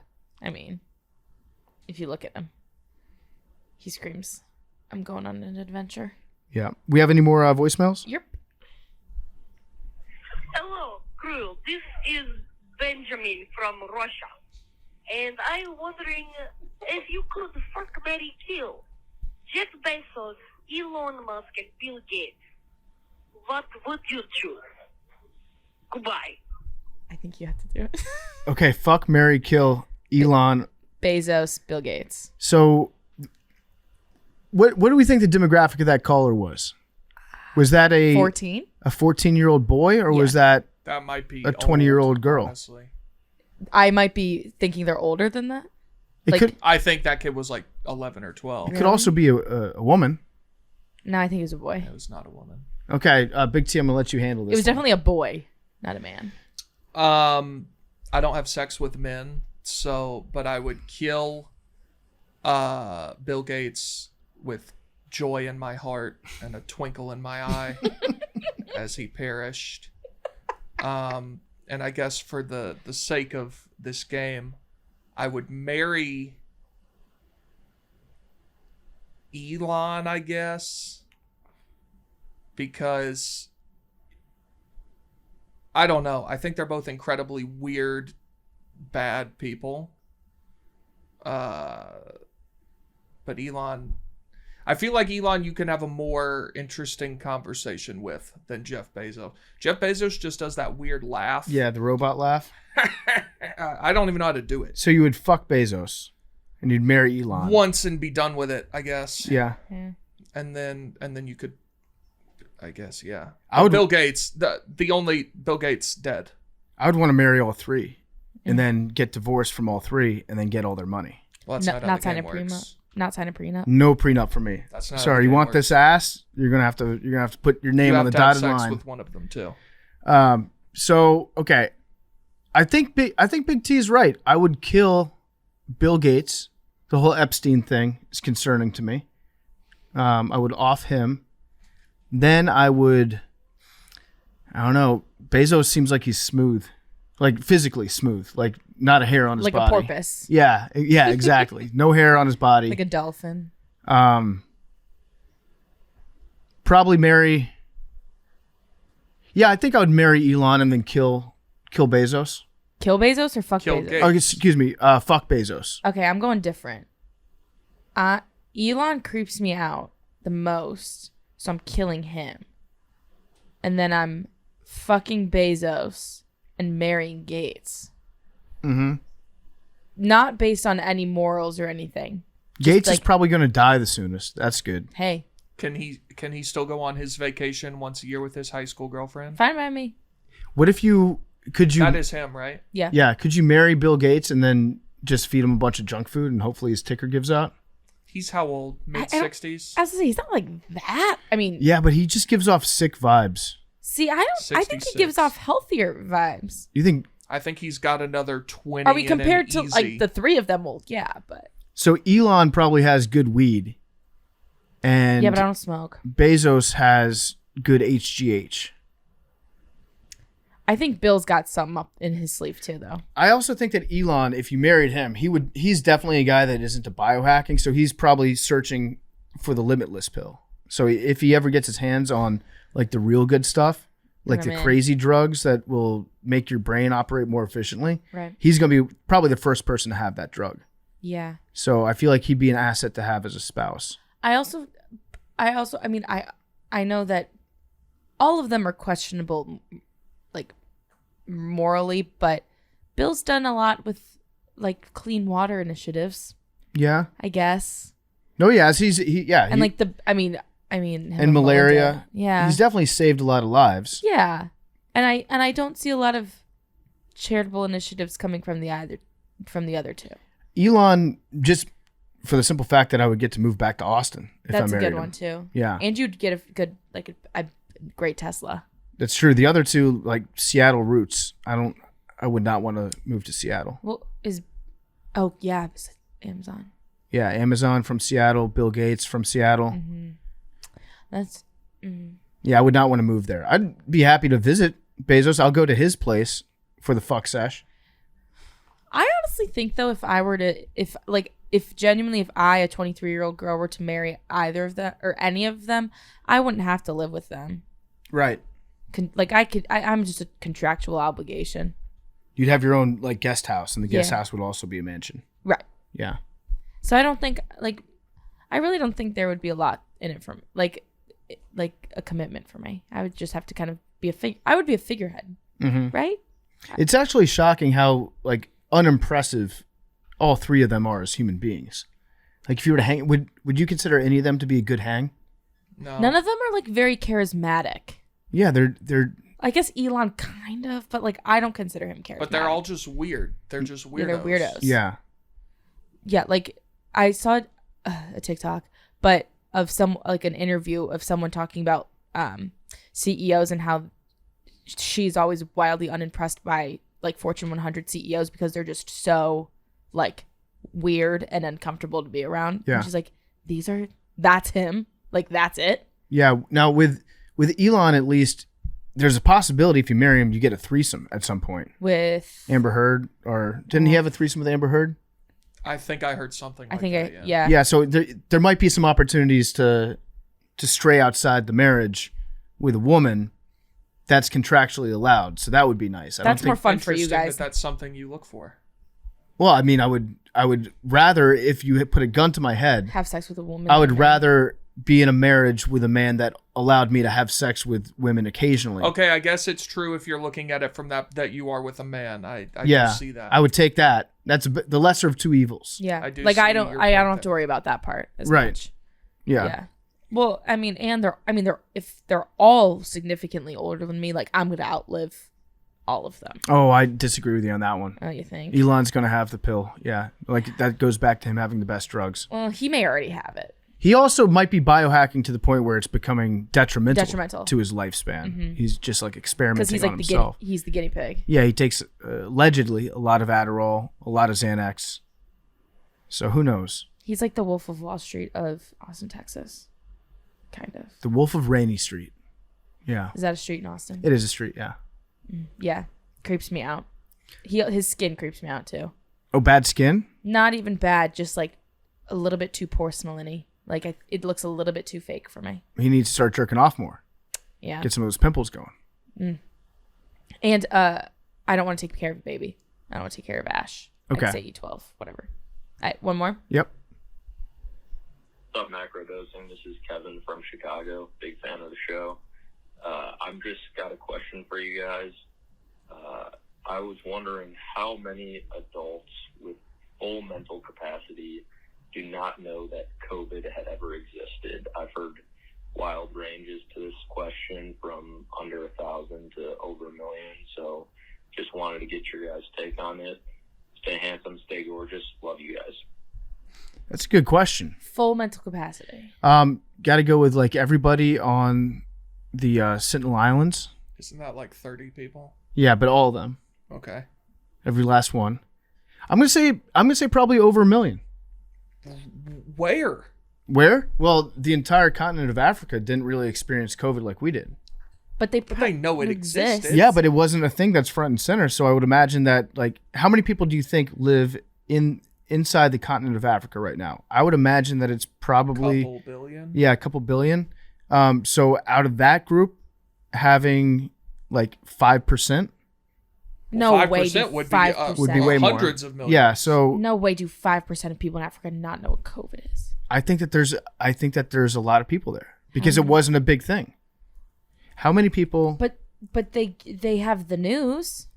Right, but it's not like 1.2. I think this is a slightly problematic take from you, to be honest. 1.216 billion people live in Africa. And you think 5% don't know about COVID? Even if it's just 1%, that's 1.216 million. Am I off with my estimations here? Yeah, there's 1,000. There's millions. 1,000 millions, not 10 100 million. millions. Yeah. So shit. Yeah. Easily. I think I'm 100% right about this. I think that over 1 million people in the world don't know about COVID. Do you think I there's a don't think single so. person in America with full mental capacity that doesn't know about COVID? No. Full mental capacity? Probably not. Not an adult. Maybe some people off the grid. But like, who's that off the grid? Yeah, I don't think that's a thing anymore. There might be some people up in Idaho, like a handful. But you'd go to the store in town and like you would know. Or Yeah. they just live I off think the that's a better question than guessing a number. Is there anyone in America who doesn't? I think that there's probably a handful of people who are truly off the grid. And by that I mean they have land, might not have television, hunt for all their meals, they don't go to town, don't go to the market. I think there are a handful of people that do that. Like, when you mean a handful, do you mean like a couple thousand or like a genuine like dozen people? Like a dozen, like, I don't know, 100 or so. I guess 100 or less. I just don't know how you I get don't that off see the grid. how you could be so anymore. Be that like not have a bank account, not like if you have a bank account, then you either go to a bank every so often, you would find out because people would be wearing masks, or you would have it on your phone, and if you have a phone, you would know. Yeah. So in order for these people to not know, you're saying they don't have a bank account, they don't Like they totally go to- self-sufficient Go to off the the land. grocery store, they don't do anything. Yeah, they've got like a They garden. don't talk to other people. Yeah, they've got a garden. They have no family. They go hunting. I think there's probably, And in the past 2.5 years, they haven't seen civilization. yeah, I think it's possible. I really don't think so. If you're right, it's less than 50 or like less than 100 people. There's- Oh, absolutely. But I'm not sure there's one What about in America. What about cult members that don't know that they're in a cult? Are they? Well, if they don't know and they're in a cult, then they should still be functioning in like society to some degree. But if they're just like raised in a compound, and they're told not under no circumstances leave the compound. You can't get news from anywhere else. You just pay attention to the leader. I feel like that's probably maybe a dozen people, 24 people maybe in the United States Maybe. that are that under the control. Like my brain is telling me there has to be one somewhere, and yet simultaneously I can't imagine it. Because It's gone on for long enough. the number of things you would have to like do / not do are so great that it's unfathomable. Mm-hmm. But maybe there is. I'm looking up the stats right now for the most off-the-grid people. Like, what states have the most off-the-grid people? It's like the Appalachia, probably. No. Number one- That's like out west. Number 1 is California. What? That's probably just like sheer land size. Now, this might not be a good source that I'm using because I think they're taking into account like the states that have the most frequent use of the hashtag off-grid living, which just completely defeats the entire premise of being off the grid. Those were If they're people posting living this in on social California media. when COVID started who were like, I'm moving to Texas, hashtag off-grid living. Mm-hmm. Yeah, I'm moving out of my condo. Yeah. I'm buying a house off the grid. I would guess, though, like legit what you're talking about, like Montana, Idaho. Montana, Idaho feels like the right answer for that. Maybe Hawaii and Alaska up there Oh, too. maybe. Doesn't Ted Turner own like 2/3 of Montana?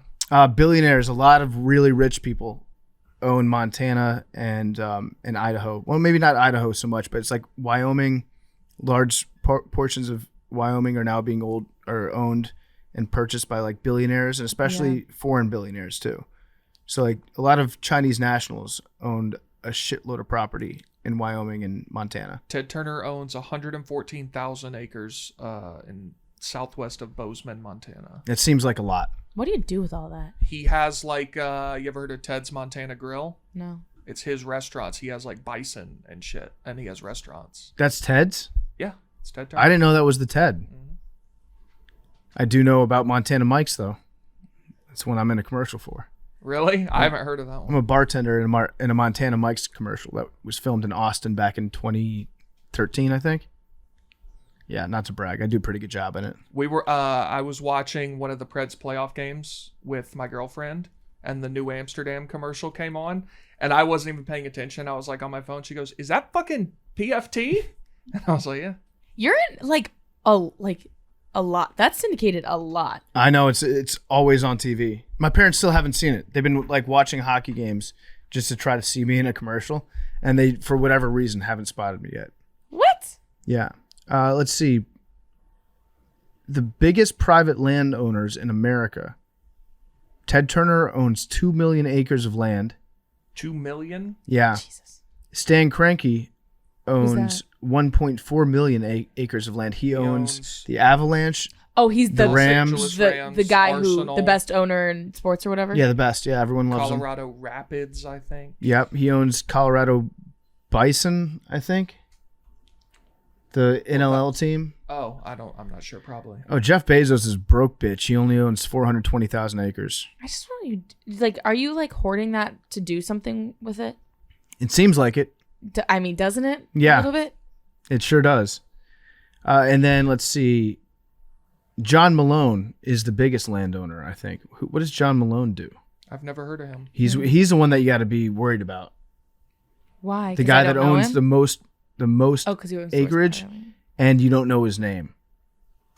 Yeah, like what are you doing? I Is feel it- like I should know John Malone though.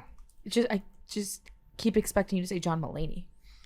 Let's see. John Malone he was chief executive officer of telecommunications. Just the whole thing. Yeah, wait, what is telecommunications a company? I thought it was just like not a thing. He's now the chairman, largest voting shareholder of Liberty Media, Liberty Global, and Qurate Retail Group. What's Qurate Retail Group? Remember when we said anything with global in the name, not good? Yeah, This guy sounds like a supervillain. he certainly does. How do we not?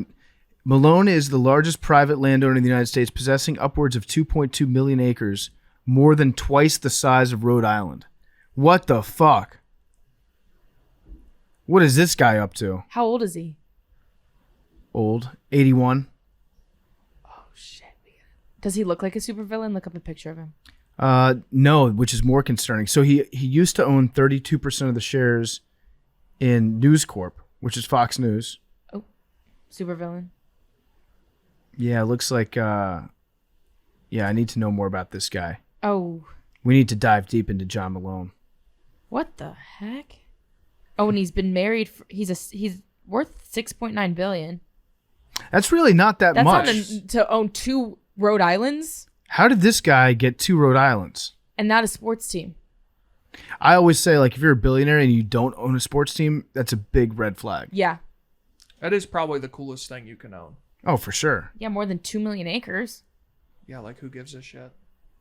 For sure. He was given an imaginary award from the Colorado governor called the Citizen of the West, which is a great title to have. That's just an award where the governor's like, we gotta suck this rich guy's dick for a second. What can we do? Oh yeah, you're the Citizen of the West. He's been married for 50 years, 60 years. The Cable Cowboy is his nickname. He gave himself that nickname. No doubt about that. The company has 3 divisions reflecting the company's ownership stakes in Formula One, Sirius XM, and the Atlanta Braves. Wait, is he Liberty Media? Yeah. Oh, did you say that earlier? Yeah. Oh, I missed that. I wasn't paying attention. Oh, so we hate this guy. Wait, really? Why? No, this guy's the woat. What's up with Liberty Media? Well, they've gotten a little bit better in recent years, but for a long time, the Braves went from Ted Turner, who spent a shit ton of his own money trying to win, to Liberty Media, who they view the Braves just as another investment to them. They don't care what happens on the field. It's just build the new stadium, build the shit around it, have people go there, go to the Battery and make money. yeah. That's what they care about. They don't care about the team. You did win a World Series last year. Correct, thanks to the greatest trade deadline of all time. And granted, Alex Anthopoulos did get a little bit of extra money from them to do that. And as I said, they've gotten a little bit better. Okay. But for many years, they were dog shit owners and still aren't the best. But they also are the only... It is fascinating because since they're a publicly traded company, they're the only owners in Major League Baseball who have to show their receipts, basically. So during the lockout, when the owners were like, we're making no money, and Liberty Media had to show how much money they made coming off a World Series in a pretty new ballpark, that did a lot to dissuade people. Not that anybody was on the owner's side to begin with. Yeah. But if they could see oh, look what exactly they're making right here. Right. It was more sympathetic to the players. Yeah. But yeah, we're not They've gotten better, but we are not pro Liberty Media. So I missed that when you said it. So is John Malone like a minority owner of the Braves, basically? The company owns the team, but like if he owns that company, I guess, yeah. Well, the company owns, I think, the whole team. He's the chairman and largest voting shareholder of Liberty Media. Then, yeah, he for sure. I guess he is like the guy you would point to as the owner. I've never heard a name. I just know Liberty Media. What a weird full circle moment that's turned into. Crazy. I mean, it's just insane that this guy owns 2.2 million acres. And we didn't know he existed before 15 minutes ago. Yeah. Can you see where the land is I'm at? looking it up right now. As to say, like, is it a lot in middle of nowhere, or does he own like 2.2 million acres of land in like greater Atlanta? Here we go. John Malone property The map. company's like out west. Oh, really? Yeah, I don't. They have like no ties to Atlanta. I don't think. Oh, so it really is just an investment. Well, so the top 100 landowners in the United States, they own the equivalent of New England. That's insane. That's so weird. 100 people own New England. Minus Vermont. Important distinction. Thank God. All right, let's see. John Malone looks like he owns a ton of land in Nebraska, Wyoming, Colorado. He owns a lot in California, too. California sketches me out. New Mexico, Maine, New Hampshire, Maryland. Oh, he's spread out. Yeah. And he owns 0.1 acres in Florida, So like some tax thing? probably. Maryland, he owns 800 acres, which is a lot in Maryland. Yeah. And then in Maine and New Hampshire, he owns 1.2 million acres. So that's where Wait, in most what of it state is. does he own one? Maine and New Hampshire. So Coley probably knows this guy. Yeah. He's like everyone's landlord. Should we call Coley? Be like, what do you think of John Malone? I'm sure he's got opinions. Yeah. We'll have to ask Coley about that. Who should be returning to the show at some point in the next couple months. I'm going to institute a rule. No one else is allowed to have babies on this show. Thank you. Sorry. You're just not. Fine by me. No babies.